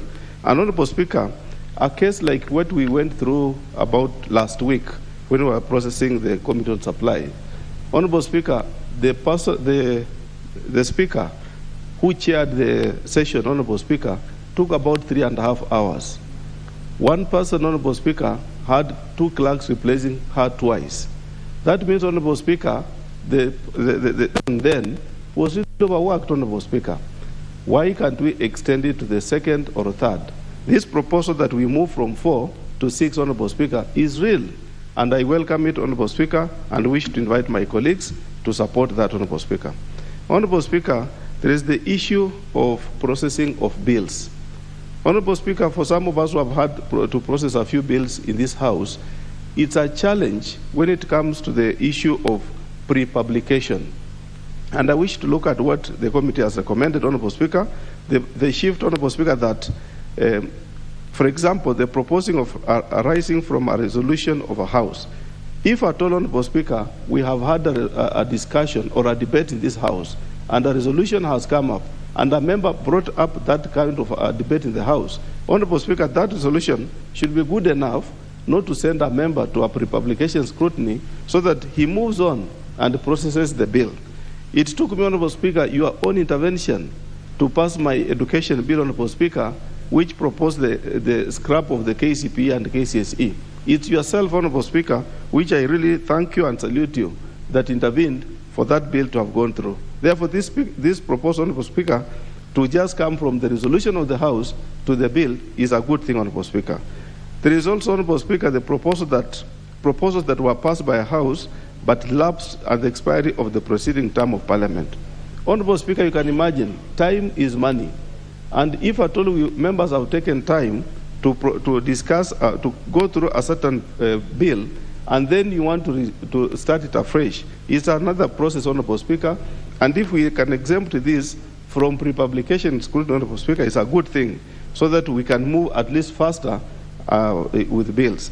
Also, the final one, which I'm happy about, Honorable Speaker, is the proposal that those that have gone through second time, but lapse at the expiry of the preceding term of Parliament. Honorable Speaker, I sit in the House Business Committee, and when you look at how many bills members have had to push through the first reading, and lucky enough they've gone through the second reading, Honorable Speaker, and the term of Parliament has lapsed. It's like now time has been wasted, Honorable Speaker, and that member's effort will not be realized. I think it's a good reward, Honorable Speaker, and if it's well drafted and implemented, it will be a good thing. Honorable Speaker, I stand here as a whip, and this, Honorable Speaker, it's a good thing. Reduction of general membership of committees from 15 to 15, Honorable Speaker. Honorable Speaker, it's very difficult to draw a matrix to accommodate 18, sometimes 21 to 23, and other committees, Honorable Speaker, to accommodate 27, 29. It's a good thing, Mr. Speaker, that at least we give them 15, not only in terms of the whip getting easy work of doing, but also the congestion on membership, Honorable Speaker. You find that if you are 21, the level of concentration also becomes a challenge. But if you are 15, one chairperson can be able to manage. Finally, Honorable Speaker, I just want to thank the committee on looking at the issue of PIC. Honorable Speaker, PIC is a very good and very sensitive committee, and now that we are splitting it into 3, it's a good thing for effectiveness, and for it also to look at the report, the audited report. For the reports from the government in terms of investment to the various corporations, it will be faster in terms of implementation. Honorable Speaker, as I finish, I just also want to walk into the footsteps of your deputy to thank you, Honorable Speaker. I appreciate you that we have been together for 2 terms, and Honorable Speaker, you've been of very great help to us. Myself, as a whip, Honorable Speaker, I came into office and you really gave me direction to know what to do. I owe you an appreciation, which I do today, and say, Honorable Speaker, I wish you well for your journey politically and for everything that you want to do. To my colleagues, I want to thank you that we worked together. We've traveled the journey together. Honorable Speaker, it has been very difficult. A house where we have maybe a majority, and within the majority there is the dissenting voice. It takes you, Honorable Speaker, to engage both sides. One side, within one side, Honorable Speaker, there are 2 sides. But you must be able, Honorable Speaker, to make the 2 sides be one so that we move together. It has been difficult, but I want to thank my colleagues that we worked together. I want to thank the Deputy Speaker. The Deputy Speaker has a very good House office, Honorable Speaker, where sometimes we go to listen to him to give us eulogies of the past and predictions of the future. He has been a very good one, and I want to thank you, Mr. Honorable Cheboy, and also salute you once more. Thank you very much. I wish to second.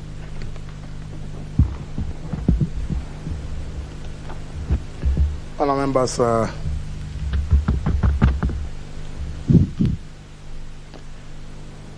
even as I proposed the question, I just thought about today's situation.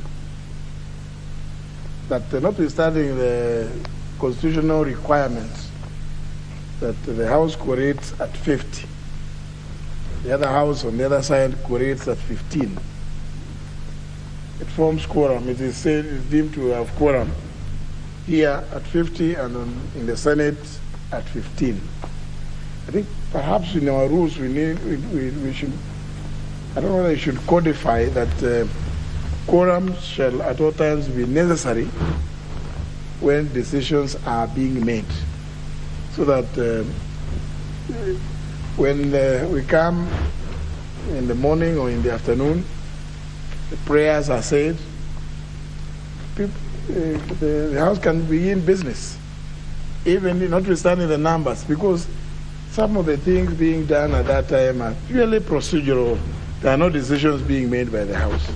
But where the House has to make a decision, that we insist on quorum. I think that way, perhaps it will help us remind ourselves that we don't have to, we can sit 20, 15, but we know in another 30 minutes time the House will be full to capacity. But if we have to wait, and we know there are challenges about transportation, traffic jams, and all other things, and members' engagements in various offices and activities, perhaps I think we may have been gagging ourselves and much to the detriment of service to the country and indeed to the House. Perhaps I think that's an area where we perhaps may need to see whether we need to codify that. Quorum, unless raised, shall only be necessary when a decision is being taken. But nevertheless, that's just food for thought on our members.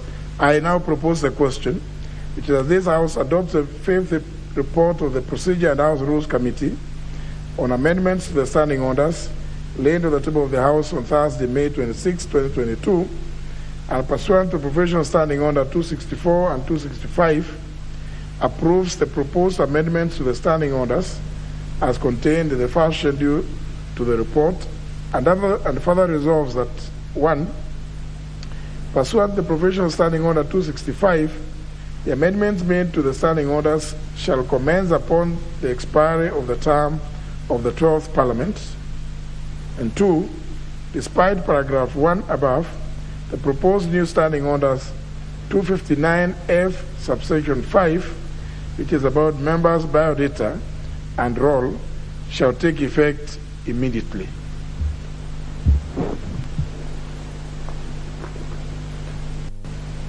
Member for Kiambu.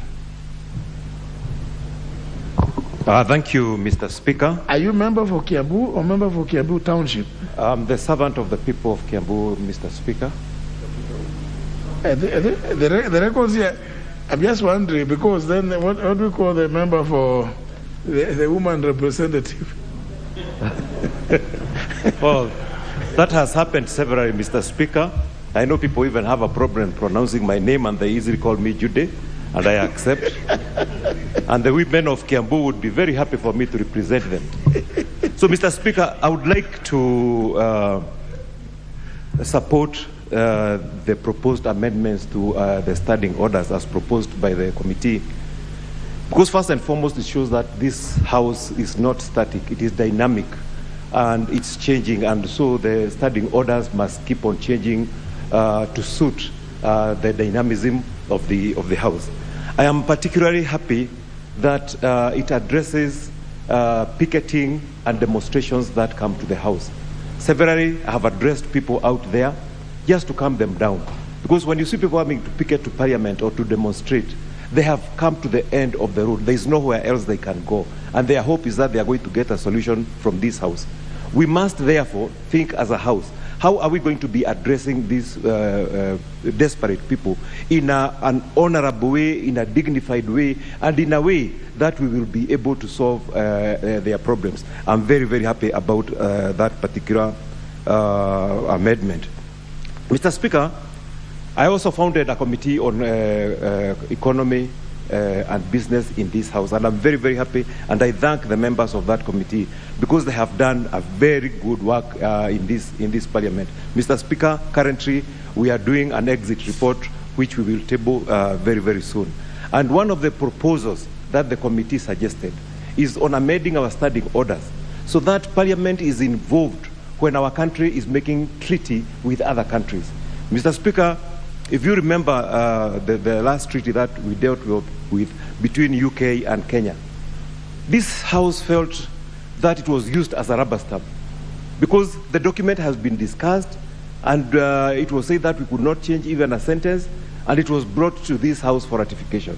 So, Mr. Speaker, what the amendments would provide this House is an avenue where, right from the negotiations of those treaties, this House is involved, so that we have the teeth to bite, we are able to make changes in those treaties, and we will feel that we are part of making of that treaty, and we are not being used as a rubber stamp. And that we hope will help that a lot. Mr. Speaker, I have been a member of Powers and Privileges Committee, which you chair, and I can honestly say that you have so much in your hands, and any speaker who is there will have so much in his hands for him to also chair a committee. And I think maybe the speaker can be accommodated as a member so that the committee can run effectively. Secondly, Mr. Speaker, as a speaker, you do arbitration. Now, it becomes very, very difficult, you as being the arbiter, then going to Powers and Privileges Committee, which also acts as a disciplinary committee. It becomes very, very difficult for you to, you know, for the speaker to do discipline for the same members who you are supposed to arbitrate. So, Mr. Speaker, I think that would be a very good amendment. And also, the membership, getting more experienced members in the committee and members who have the relevant training will help to strengthen this committee, which ensures that there is discipline and order in this House. Mr. Speaker, there has been proposed amendments on how bills are processed, and that is very good. And I would like to address myself to private members' bills. It is a lot of work to have a bill drafted, go through the parliamentary process, the debating, and finally that bill to be signed. For a member to have gone through that, it's a lot of work. And I think maybe we should change the tail end of the bill, because normally when the bill goes for signing, the member only sees in media that the bill has been signed. I think it is important to reward the member by involving him to go for the signing of the bill that he has done a lot of work for. I know in other jurisdictions, Mr. Speaker, that a member is normally present during the signing. He gets one copy of the original of the bill, and he gets the pen that is used to sign that bill, so that you can go and pin them in your office, so that every day you are proud of the work that you have done. I think those are some practices that we can emulate, so that we can encourage members to draft bills, and also we can appreciate members for the hard work that they do. Mr. Speaker, in signing off, I would like to take this opportunity to send my message of condolence to the family of our late member, our late colleague, Honorable Kamoti, and to encourage them and to ask God to give them strength, and also to our colleague, Honorable Memusi, who lost his wife. I would like to condole with the family. And lastly, Mr. Speaker, I would also like to commend you for the good work that you have done. We have benefited from your wealth of wisdom, from your guidance, and I would like to thank you very much for that work and to wish you the best in your future endeavors, as I wish the other members success in the forthcoming elections, and to ask our electorate that it doesn't matter who you are going to elect, but elect peace. We need peace in this country. Thank you very much, Mr. Speaker. Member for Mavoko.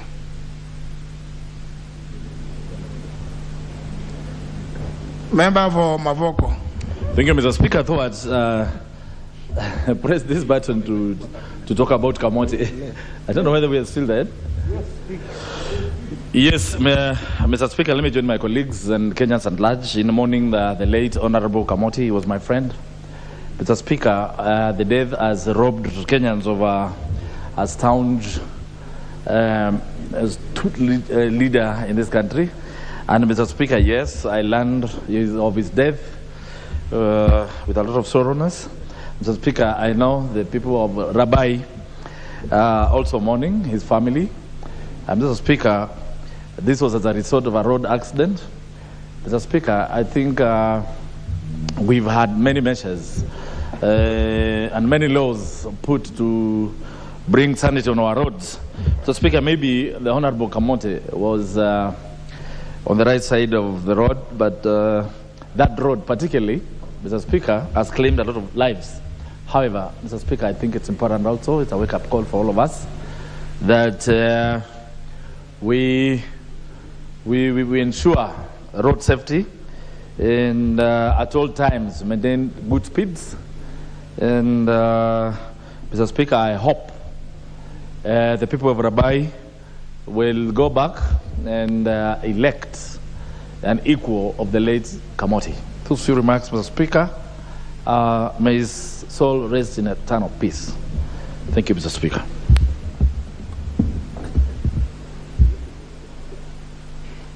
Professor Duor. Thank you, Honorable Speaker. Honorable Speaker, I'd like on the onset to support the report, Honorable Speaker, the manner in which the key issues were presented by the Deputy Speaker and the core concerns are fundamental. Mr. Speaker, I would like in particular to see that looking through the report, there has been a very clear progression of adjusting and taking into account the very fundamental principles that would allow my honourable members to discharge their duty.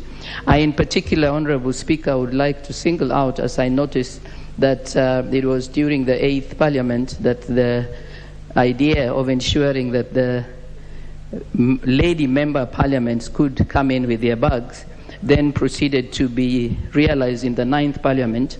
And it is extremely important that we can see the progression, that as we are in the 12th Parliament, then we now are moving from the perspective where we were looking only at the manner of dressing, but indeed recognizing that lady members of Parliament come to Parliament at different ages, and that it is fundamental that no member should be told, as the Honourable Zuleka was, that their child, their baby, is a stranger. I think, Honourable Speaker, although there are very many other aspects that I find useful here, this to me is a true indication that we in the Parliament, particularly the 12th Parliament, even as we somehow did not seem to recognize the significance of the two-thirds, not more than two-thirds gender rule, it brings some sense of balance, because it shows that we, as we are grappling with trying to reconcile the desire of the voters and seeking to bring this realization of the law on elective posts, we can indeed recognize that we would like that members of Parliament who are of the female sex would be encouraged that they can be across age. Honorable Speaker, as I close, I just wanted to also indicate that I do agree that in any arena there must be seniority, and that this would be best placed by the number of terms one has served.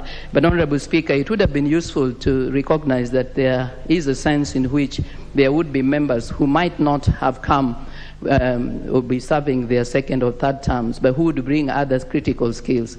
I happen, Honourable Speaker, to feel that as a member who is serving her first term, but who has been even a permanent secretary in this country, Honourable Speaker, as I looked, I felt that it is good that the standing order will be using the time within which one has served. But I note, Honourable Speaker, as I look at other aspects of the report, that indeed this is only procedural and useful, but that as a matter of fact, as I have seen even in my two committees, and I can see my chair, the Honourable Member for Mavoko here, in the other committee on national cohesion, that there has been indeed recognition that as we members serve, there are times when it has been recognized that what is useful, which the standing orders recognize, is the capacity, the ability, indeed, to look at members in terms of their representation, their duties, and not so to speak what would be party affiliation, which holds outside the committee. Honourable Speaker, allow me also to thank you as we come to the end of this 12th Parliament for indeed the very, very democratic and wise and balanced manner that we have been able to undertake the discussions, and seeing even that a number of the standing orders borrow from the wisdom and rulings that you made. Thank you, Honourable Speaker, and I support. Thank you. Member for Lamu.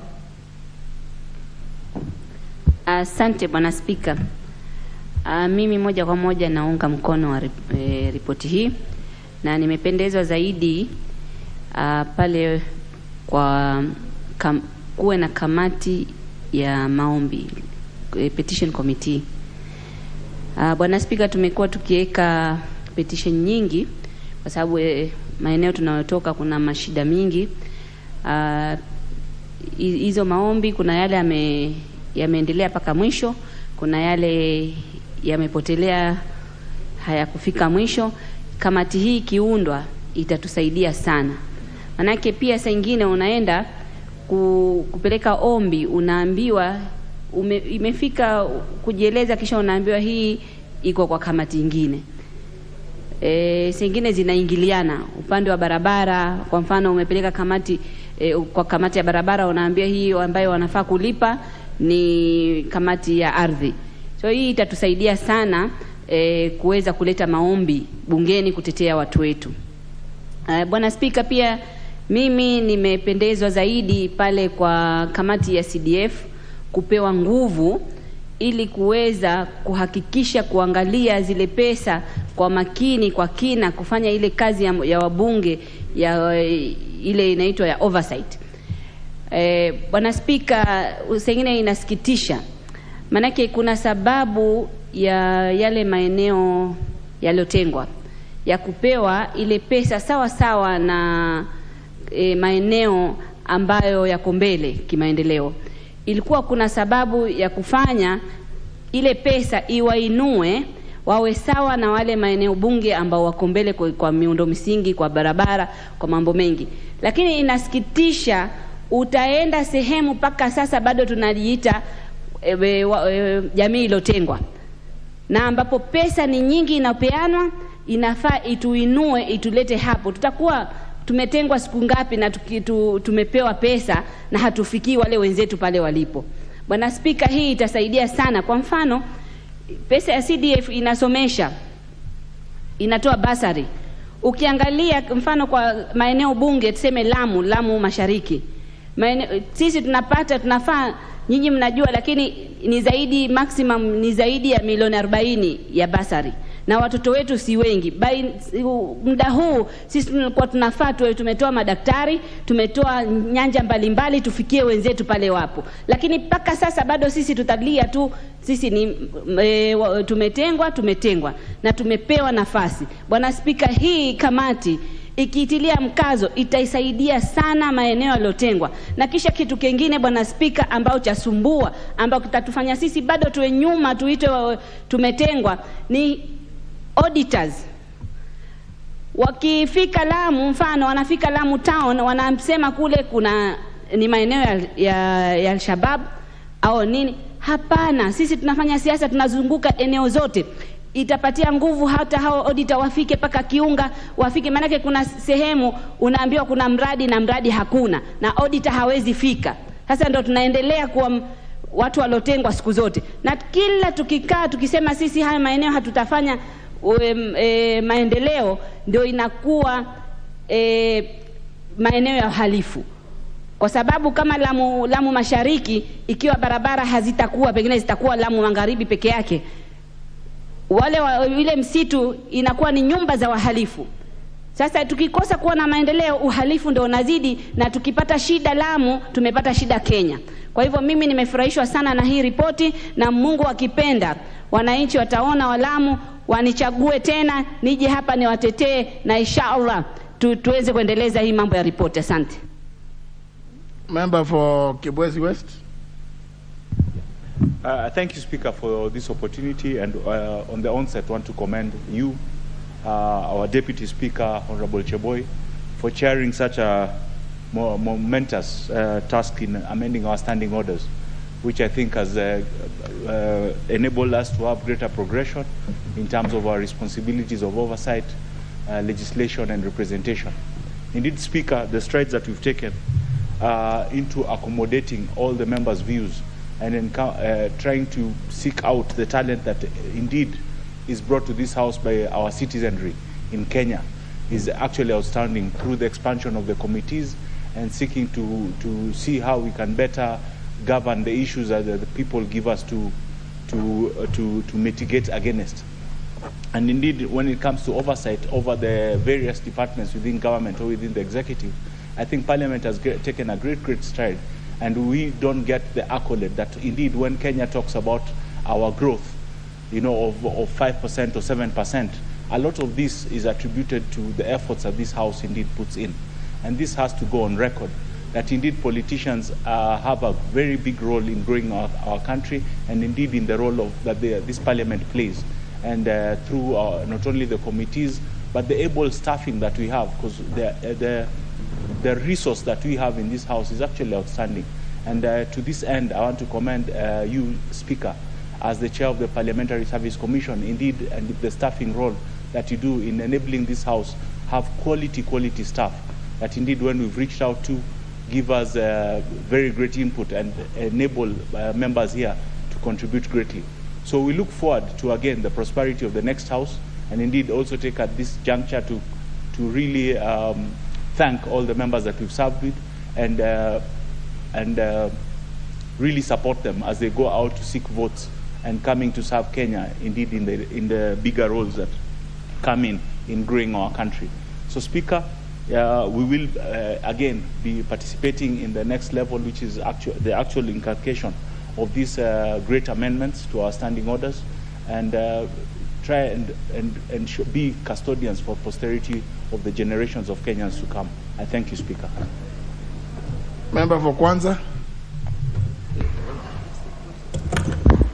Mr. Speaker, thank you so much for this opportunity. I'm looking at this document and quite impressed the way it was presented.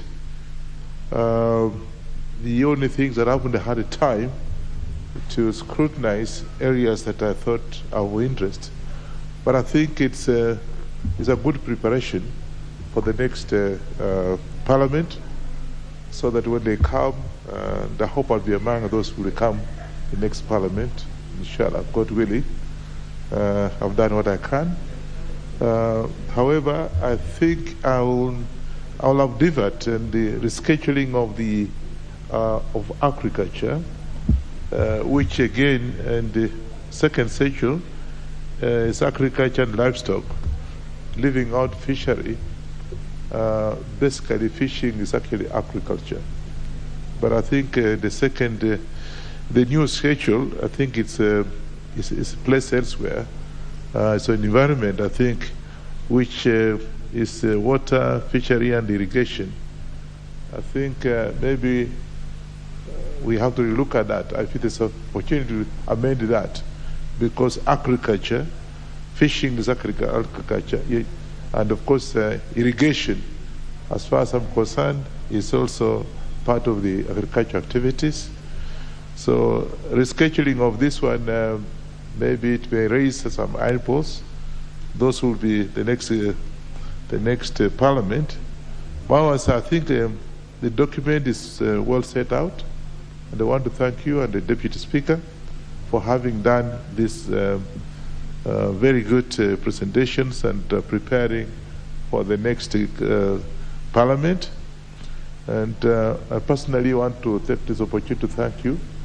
I've known you for a very long time, if you remember, but I think you have done a very good job here. And when I come, I'll miss you. And I don't know where you're going to be, but the world is dynamic. You never know tomorrow. But I want to thank you. I think you have done a very good job here. And you have made a lot of corrections. You have made a lot of guidance to the Kenyans in general, and those members who have come in as new ones. You've done a very good job here. And those who will be coming, new ones, may not know. But some of us will come. And for me, you can count on me. I'll be here. I don't want to do anything else. I've been requested to go for other seats, but I thought I should come back and continue doing what I'm doing. In fact, I could amuse you in my place. They call me, my constituency, the president of Tanzania, Nikazi.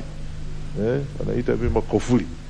And I think it's just not for nothing, but because of what I've done. But I want to thank you and thank the Deputy Speaker for coming up with this very good, I just listened, I've not read it, but I've listened. This presentation is very good. And I hope that those who are coming in will be able to pick up from there. And I'll move on. I want to thank you and wish you well in your next endeavor. Thank you so much. Thank you. Honorable Wandai. Actually, I didn't intend to speak on this. Oh, sorry. Yeah. Honorable Albert Malimo, sorry. Thank you, Mr. Speaker, for equally giving me this opportunity. From the onset, Mr. Speaker, I also would like to join to send my condolences, the heartfelt condolences to the people of Rabai for losing Mr. Honorable William Kamote. And I also want to extend my condolences to the people of Kilifi County. Mr. Speaker, I would like to support the amendments of the committee to change the standing orders. And Mr. Speaker, I've noted that indeed the officers of the majority leader and the minority leader, as much as it is anchored in the Constitution, but their election and their removal from the office has not actually been anchored very well in the standing orders, and therefore, if we will be able to know such their removal and their election to the office, it will also be very vital to us. Secondly, Mr. Speaker, as much as we have also brought about a lot of petitions to this House, particularly I've actually brought almost 3 petitions to the House, and I have never actually known or informed the tail end of that petition, its outcome. That actually affects our people so much, particularly the community in Marsabit County, Laisamis constituency, where I represent. You can imagine that we are actually engulfed with insecurity. That my people, just the other day, Mr. Speaker, 2 weeks ago, a head chief of Logologo location, assistant chief of Logologo location, plus 5 other people have been killed as they pursued cattle rustlers from the neighboring county. And until today, even after we have lost civil servants, losing a lot of animals, we have not recovered those animals until now as I speak here. Mr. Speaker, I have actually placed a petition, and I am waiting the security committee to be able to visit that particular area. We also have, within that locality, Mr. Speaker, quite a numbering 6,000 people from the neighboring countries. You can imagine all the way from Somalia and even Ethiopia. They are there, they have converged there, trying to earn their livelihood, but they are also engaged in some illegal business. They have illegal firearms in their possession, and that is actually what is trying to create insecurity around that area. So, Mr. Speaker, you can imagine with this kind of environment where people are actually being harassed, people are not sleeping in their homes because of influx of illegal firearms to the country from neighboring communities or countries. And even if I bring that petition here, you can imagine there is no much information we are getting as people representatives so that we'll be able to know whether the government is defeated or they're almost something like that. For those few remarks, Mr. Speaker, I support. Thank you.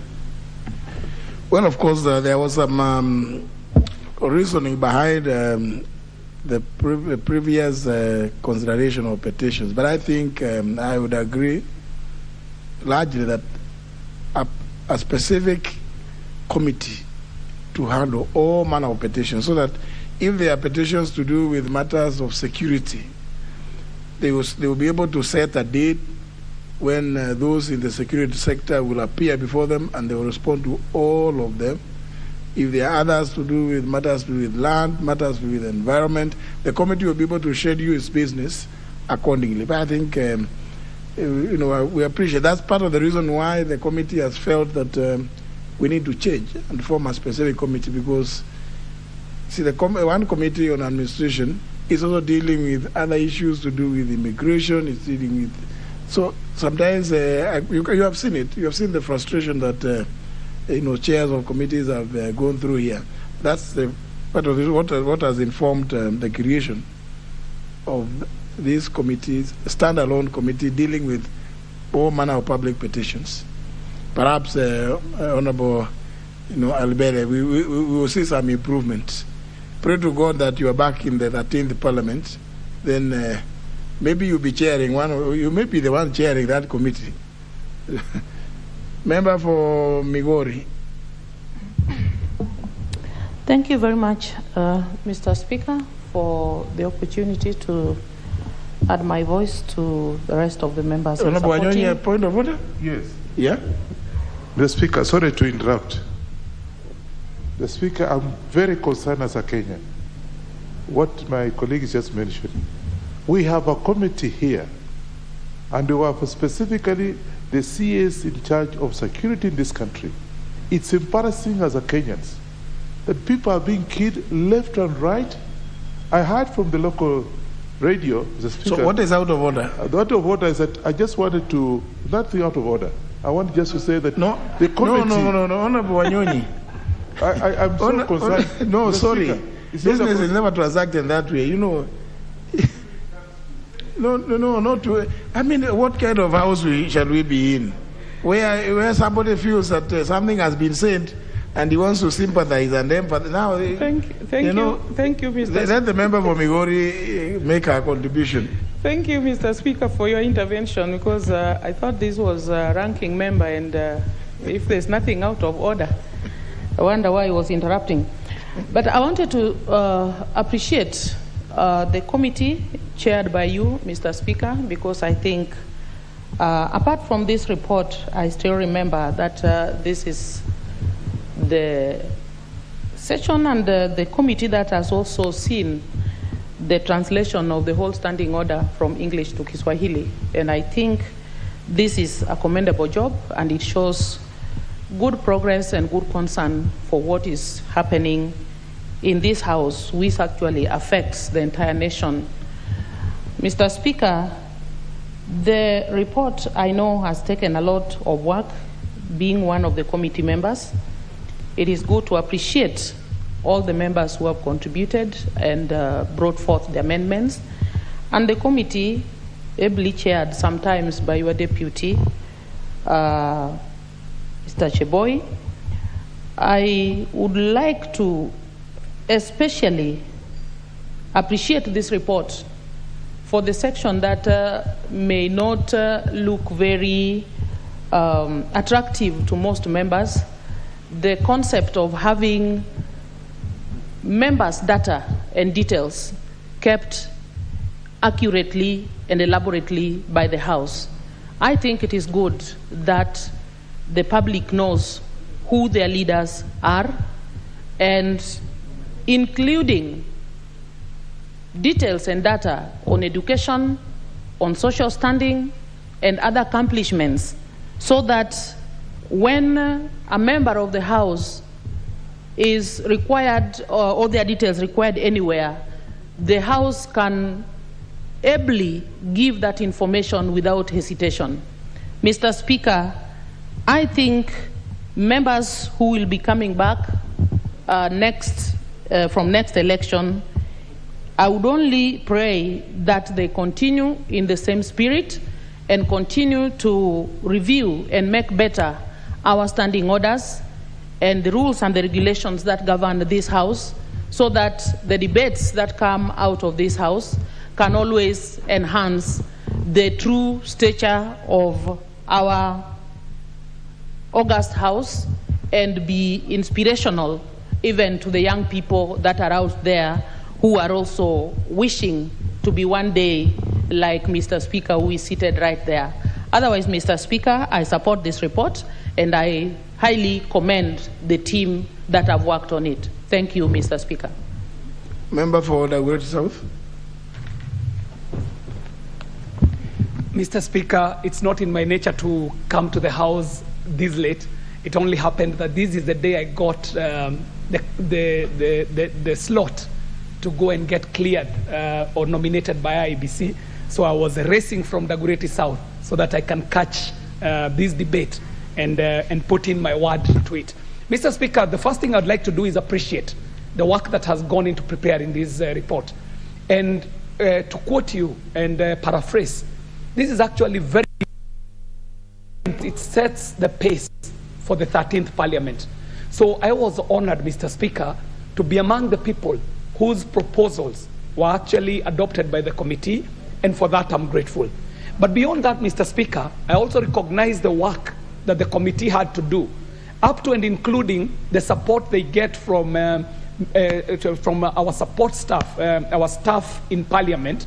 And Mr. Speaker, it would be sacrilegious of me to talk about this report without commending all the people who have put the hard work, the heavy lifting to painstakingly prepare this report. Mr. Speaker, this is a very robust report. Mr. Speaker, I had made a number of proposals, and I will not want to dwell into each one of them individually, but Mr. Speaker, with your permission, I'll just highlight them as headliners and say that it was in my view that we should change the way we appoint majority leaders. So, Mr. Speaker, I had made one proposal on the mode of appointing the leader of majority party and the leader of majority party once they have been elected by the respective parties. And Mr. Speaker, my proposal had been that after the leader of majority is elected or selected by his party on the leader of majority, that this should actually be formally communicated to the Speaker by the chairperson or secretary general of the majority party or the minority party that is appointing this individual for information to the House. This, Mr. Speaker, is seeking to remedy a situation where we have not had a clear way of this communication getting to the Speaker. Mr. Speaker, secondly, I had thought that the office of leader of majority and the office of leader of minority are extremely important offices, Mr. Speaker. These are people in the chamber and the sittings in committee. And I was looking for a way where we would strengthen these leadership offices so that we can facilitate them to be able to discharge their duties. Mr. Speaker, thirdly, I had made a proposal on how we can align the process of removal from office of the leader of majority party and the leader of minority party with due process and fair administrative action, Mr. Speaker.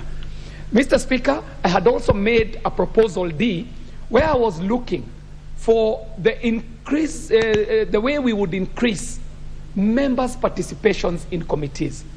Mr. Speaker, when we joined as fresh young members, we realized the problem that leadership had to go in placing each and every member in a committee. So we were comfortable going into committees that have 19 members. But the moment the work began, I personally observed that it becomes increasingly difficult for people to conduct committee business. Mr. Speaker, you have severally told us that Parliament in plenary is actually Parliament in exhibition, that the actual work happens in committees, Mr. Speaker. So, Mr. Speaker, I was seeking to see if we could be able to increase members' participation in committees by reducing members from 19 to 15, Mr. Speaker. Mr. Speaker, I had also looked at the establishment of a public debt committee, and this is in light of the situation that this country is in. Mr. Speaker, our debts are actually an existential threat for this country.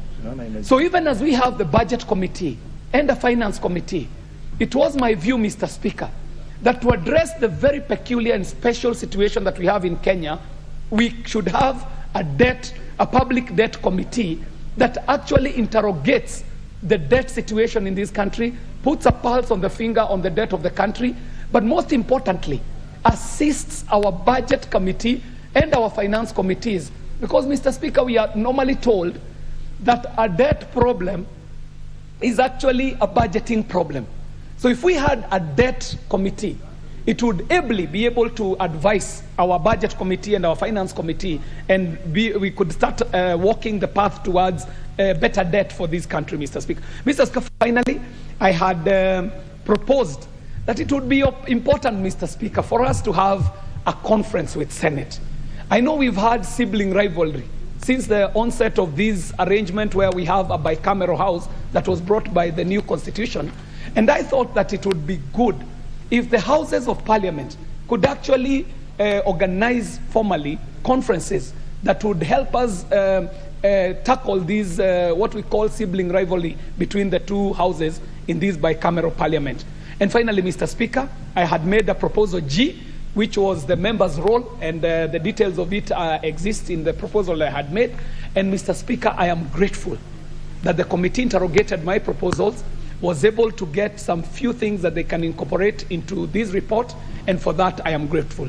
Mr. Speaker, it is my prayer that as we go into this election, that these members shall be guided by Almighty, and hopefully the attrition rate that we see in Bunge, I'm praying that we will be broken with this election, and we shall have a bigger number of members of parliament coming back, because institutional memory is important. In each election, throughout the 5 years, Kenya invests in the members that we have in this chamber, invests heavily. So a high attrition rate of members of parliament is actually an unnecessary expense on the people of Kenya and on the economy of Kenya. So my prayer is that the attrition rate in this Bunge, that is put at around 70% every election cycle, will be broken so that we can get a bigger chunk of members of parliament coming back to the 13th parliament, so that the institutional memory and the investment that has been made on them for the 5 years does not go to waste. Thank you very much, Mr. Speaker, and for your magnanimity in allowing me to make a contribution, though I walked late. As I explained, I was presenting my papers, and I can say I am a duly nominated flag bearer for the UDA party in the Dagoretti South constituency after being cleared by IEBC. Thank you very much, Mr. Speaker. Well, I think, Honorable Kerry, you are quite lucky. It's only that you came late. The Deputy Speaker, in moving this report, did acknowledge your very, very, astute proposals, which were taken on board by the committee. Of course, some of them which are administrative, like strengthening of the offices of leader of majority, leader of minority, the whips, matters that have been taken up by the Parliamentary Service Commission to handle, because it is true, as you pointed out, that they handle a lot of other work outside of what is just here in the plenary. So thank you for still reminding us about the proposals, many of which had been captured and reported to earlier on. There being no other member ready to contribute, I call upon the mover to reply.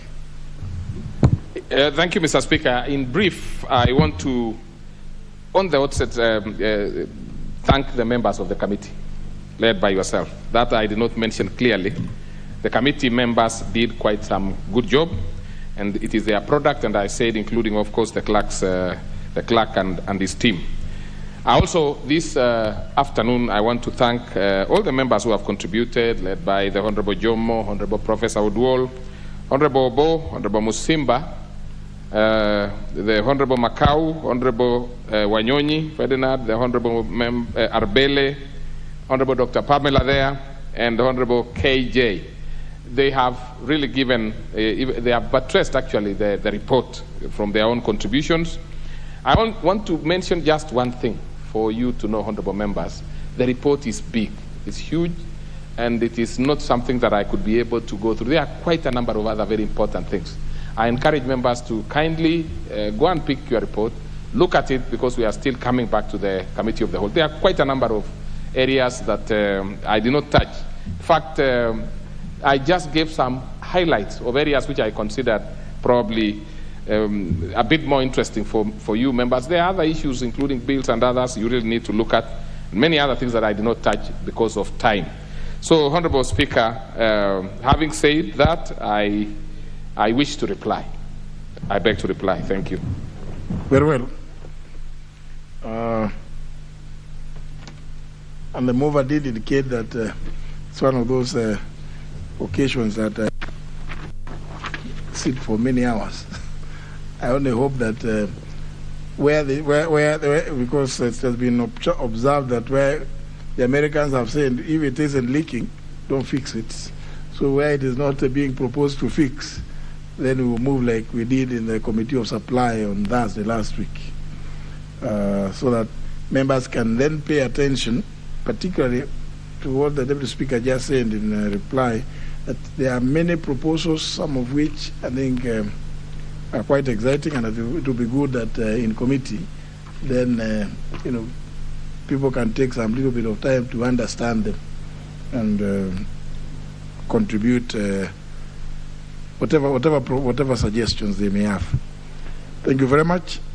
We move to the next order, which is next order.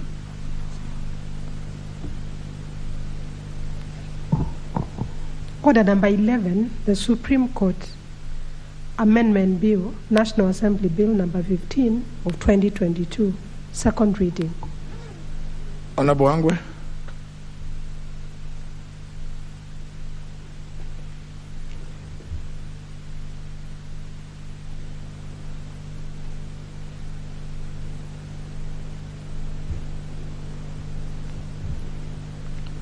And before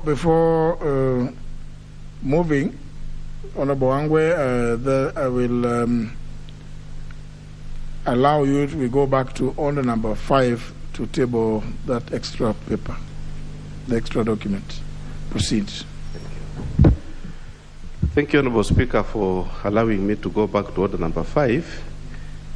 Honorable Speaker, I beg to lay the following paper on the table of the House today, Tuesday, May 31st, 2022. Legal notice number 89 of 26th May 2022 on public finance management, in brackets, National Government Amendment Regulations 2022. Thank you, Honorable Speaker. Very well. And also wish to make this announcement that business appearing as order number 13, titled the National Rating Bill, National Assembly Bill number 10 of 2022, whose committee report has not been filed, will not be considered today. The committee responsible, I think it must be the Finance Committee. I can see the Vice Chair is in the chamber.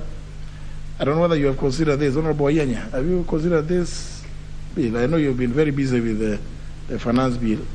Thank you, Mr. Speaker. It is true that we have not found a good opportunity to discuss that, and I don't know whether it is in order for me also, Mr. Speaker, to comment about order number 15 and 16.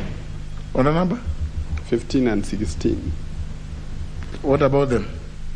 Mr. Speaker, order number 15 is about the Kenya Revenue Authority Amendment Bill, Bill number 24 of 2022, and and the Public Finance Management Amendment Bill, Bill number 21 of 2022.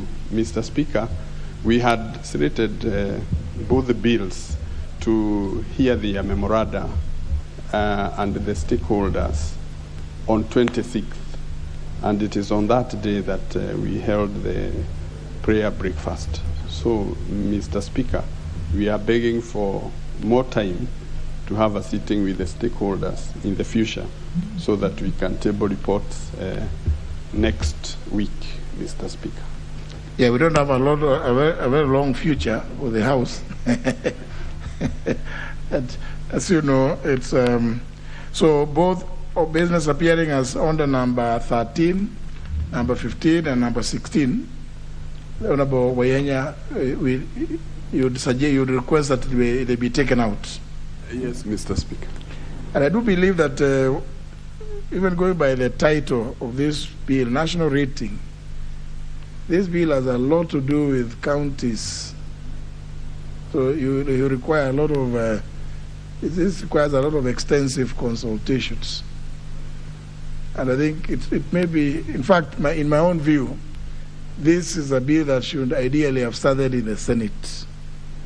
So that, because, you know, it requires, if you are to have a basis for, you know, setting up rates in the various counties, it's not just something that will be, you can clear in a day. And I think it may look mischievous to bring it at the tail end of this parliament, because we also don't want to mess up counties. There may be good reason to do revision as proposed and even set up the tribunal proposed in the bill, but if I think I have that bill here.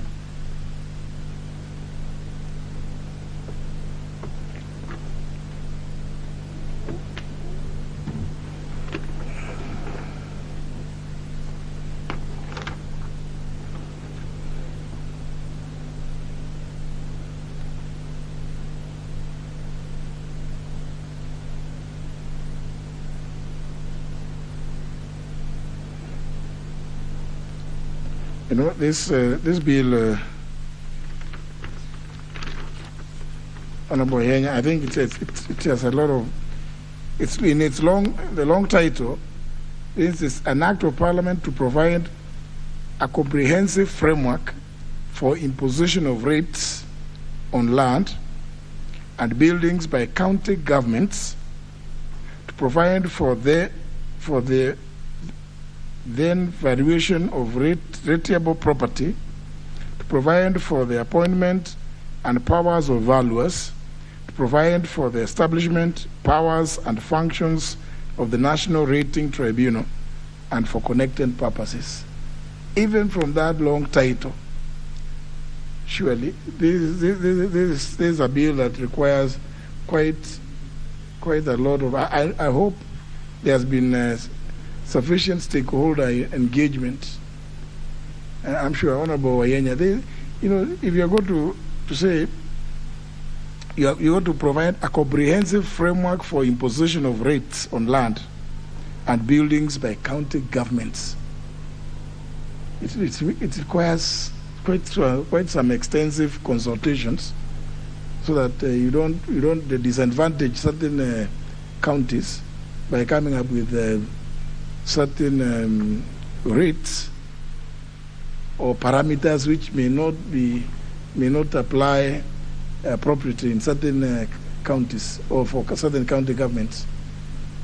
So I agree with you that I think there is need for further consultation on this, not just one day, I believe, unless the proposers or the promoters of the bill can show evidence through memoranda, maybe from the National Treasury, that they have undertaken such extensive and comprehensive consultation as to result in one policy being adopted as one size fits all. But I agree with you, Honorable Wayenya. I do appreciate that, yes, Thursday last week was taken away by the National Prayer Breakfast.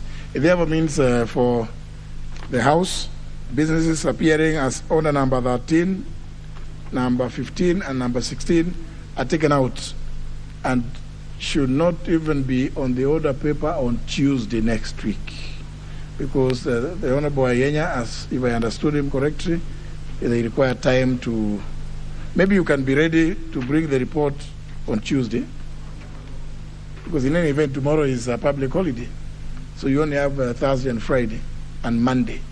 So perhaps you can table, if you're ready, Honorable Ayenya, as a committee, you can table your reports on 3 of them on Tuesday, because we will only have Tuesday, Wednesday, and Thursday. So whichever, whatever, but just please, because I know some of them are budget related, it's good to see how much ground you can cover within the short time available. Most obliged, Mr. Speaker. Maybe on Thursday, because they require very extensive public participation. Thursday next week? Yes, Mr. Speaker.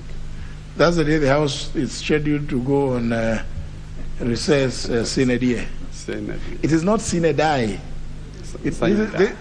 I've had a member saying sign die. No. This is Latino.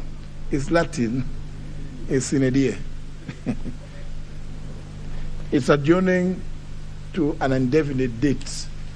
Even though we can predict, because the Constitution provides that the next parliament must sit not more than 30 days from the date of the next elections. So you can always predict, but the date is not definite, because that's the only time this, under the current Constitution, that the President of the Republic has power to summon, but he also has been constricted. You remember in the previous Constitution, the President had power to send you home even anytime. But even on this one, 30 days after the general election, the next Parliament must be sworn in. So at least his powers were also, contained, so that he doesn't keep you out there. You have gone through elections, and I'm sure villagers are harassing you in your homes. You would want to be in Nairobi. So that's why the Constitution provided that within 30 days you must be sworn in, so that, and this RC provided that you cannot begin earning unless you have been sworn in. Previously, members would begin earning from the date that you are gazetted as having been duly elected. So we have to strike some balance. One of those interesting things is the member for Mvita, chairman of Public Investments Committee.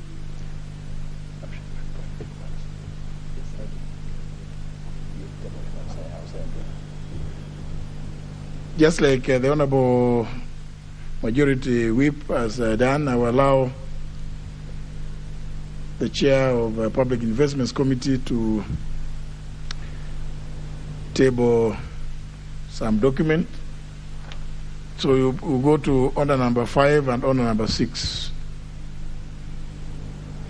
Thank you very much, Mr. Speaker. Mr. Speaker, I beg to lay the following paper on the table of the House. Today, Tuesday, May 31st, 2022, the 24th report of the Public Investment Committee on its consideration of the Auditor General's report on financial statements of state corporations.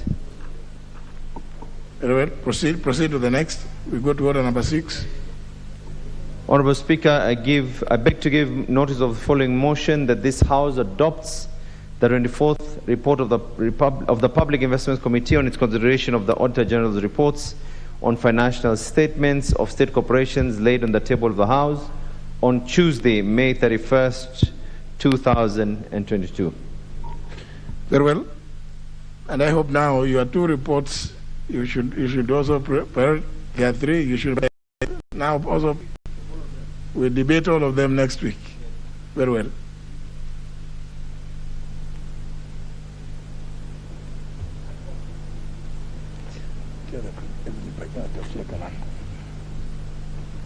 In the meantime, Honorable Wangwe can proceed.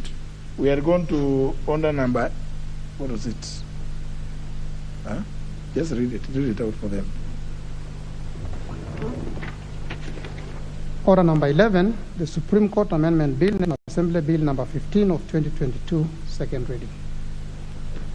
Yes, Honorable Wangwe. Thank you, Honorable Speaker. Honorable Speaker, I beg to move that the Supreme Court Amendment Bill, National Assembly Bill number 15 of 2022, be now read a second time. Honorable Speaker, it is just slightly over 10 years since the establishment and the Constitution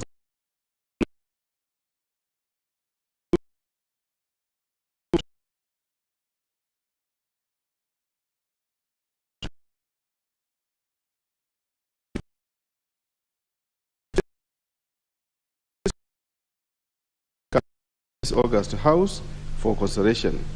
Mr. Speaker, after close to 10 years of commendable service to the Kenyan people, the Supreme Court deserves to appreciate appreciation of the distinct roles it has played in safeguarding constitutionalism and acting as a guide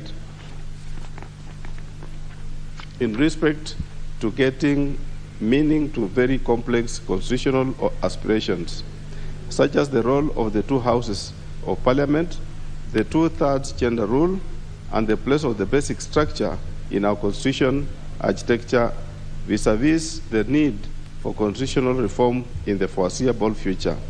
Honorable Speaker, against that fair recognition that the Supreme Court has played in our constitutional democracy, I wish to urge this House to consider this bill, Honorable Speaker, and even strengthen the Supreme Court to enable it to discharge its mandate.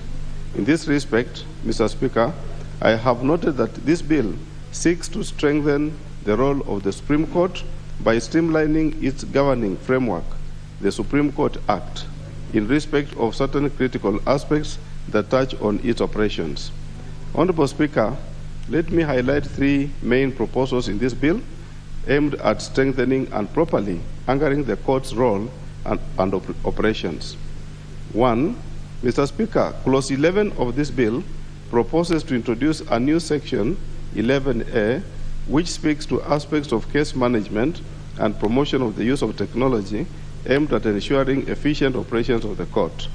Mr. Speaker, as members will appreciate, the courts of the future may not necessarily be physical courts where you have to appear in person to file documents or make submissions.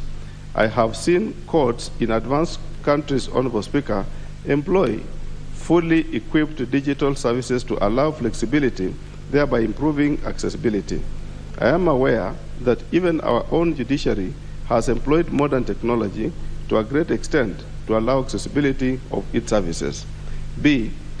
Mr. Speaker, Clause 14 of the bill proposes to introduce a new section 13A, which seeks to clearly spell out the adjudication processes and standards in respect to imposition or declaration of a state of emergency.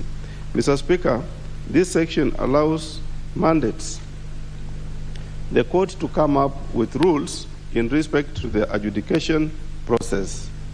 I am of the view that this is a novel initiative to ensure there is a channel for checks and balances as of relevant in respect to declaration or imposition of a state of emergency. C. Mr. Speaker, Clause 13 of this bill spells out instances in which the court may exercise its advisory jurisdictions as follows. It indicates that the institutions that have the power to seek an advisory opinion. It also provides for the standard that must be met to offer an advisory opinion, that is, a request for an advisory opinion shall clearly state the specific questions on which the opinion of the court is being sought. This creates clarity and avoids litigants seeking an advisory opinion on abstract or hypothetical questions. Honorable Speaker, a detailed review of the bill would reveal many other good proposals in the bill aimed at strengthening the functionality of the Supreme Court.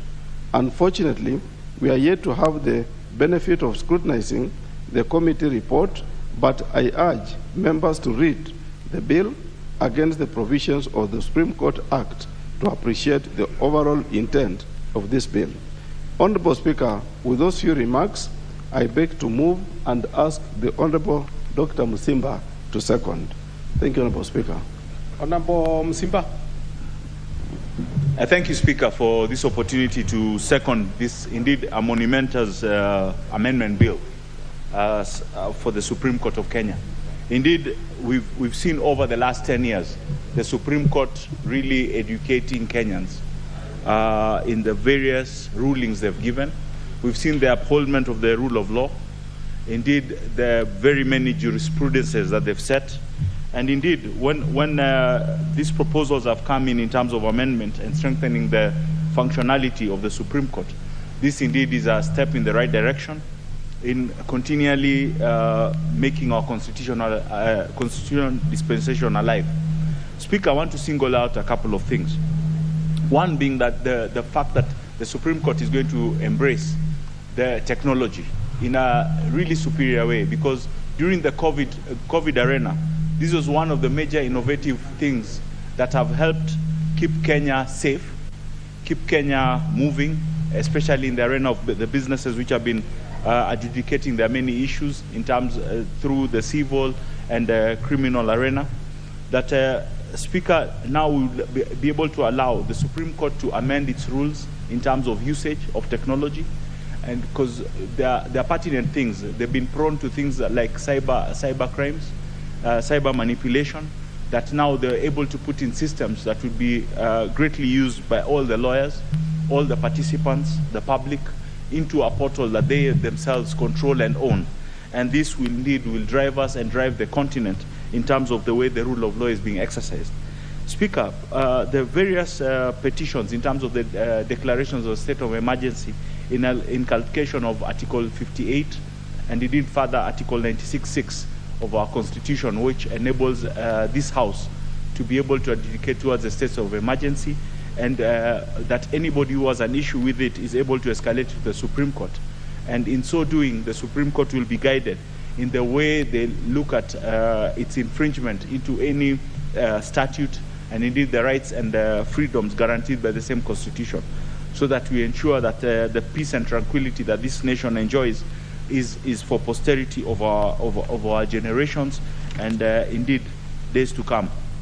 I look forward to the day the Supreme Court will be bold enough to use and mirror the system in the United States of America, where the Supreme Court is a life calling, so that the jurisprudences are well set up by having permanent members who will be there. I know this is not canvassed here, but these are just thoughts for the future, that we need, as we are driving jurisprudence and continuity, that this indeed will become something that lawyers and judges alike will be able to see, that there's consistency in the way rulings are provided and are upheld at the Supreme Court level. So with those few remarks, Speaker, I stand to second and urge this House to really pass this momentous amendment bill. I thank you, Speaker. Honourable members, I propose a question, which is that the Supreme Court Amendment Bill, National Assembly Bill number 15 of 2022, be now read a second time. We have one member who has registered interest to speak to this. Honourable Waweru Kerie. Thank you very much, Mr. Speaker, for giving me this early opportunity to contribute to this. And first of all, I'd like to commend the Chief Whip majority for moving this. And Mr. Speaker, mine is going to be very brief, because I do recognize that 12 years after the Constitution, Kenyans are appreciating the work that the Supreme Court is doing. So even as we are here in Bunge, trying to make the workings of the Supreme Court better, we are actually doing it not for ourselves, but actually for the Kenyan population that is actually really appreciating the post-Kenya Constitution 2010 epoch, where things got streamlined to an extent that the Supreme Court can now boast of landmark rulings in its very short life. Landmark rulings, Mr. Speaker, some which come to mind are, of course, the Mutunga and the Supreme Court ruling of the 2013 elections, the Justice Martha Koome ruling of the 2017 election. But most importantly, Mr. Speaker, we've got to remember that beyond the politics, the Supreme Court has actually been doing amazing work for Kenyans. So as we are trying to streamline the workings of the Supreme Court, I think it is important to observe the one observation that I made, that the attempt should actually be at modernizing the provision of justice and services that have to do with justice to the Kenyan people. Mr. Speaker, technology is important. So if we are attempting to bring the Supreme Court up to speed with the world of today, where we know that data in itself is becoming currency, then I think this is the way to go. So, Mr. Speaker, I didn't have much to say on this. I just wanted to commend the work that has gone into preparing this and say that actually this is a step in the right direction. Thank you very much, Mr. Speaker. Yes, Honorable Wanyonyi Kevin, member for Kwanza. Mr. Speaker, I'm an economist. I'm not a lawyer. But from the way the mover has put it, basically is actually to strengthen the Supreme Court, and so that the functions court can be up to date, bring it up to date. And I think he made an observation that this has often been done elsewhere, and we should move. We should not be in the third world. We should be able to move, and so technology is with us, and we just have to embrace that, so that, as you saw, the COVID area as a period, Mr. Speaker, was a very trying moment.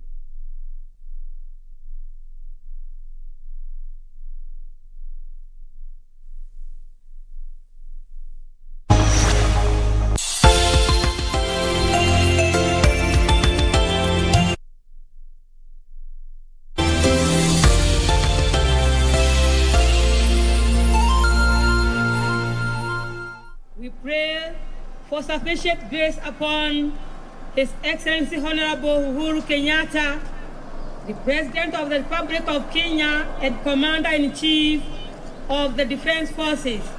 Grant him strength, courage, and wisdom for every day's task as he guides the nation. God of unfailing power, may you bless our CDF, the service commanders, and all those under them, that they may use the authority which you have given them for the peace of our nation. Lord, we commit into your hands all those who will work in this facility.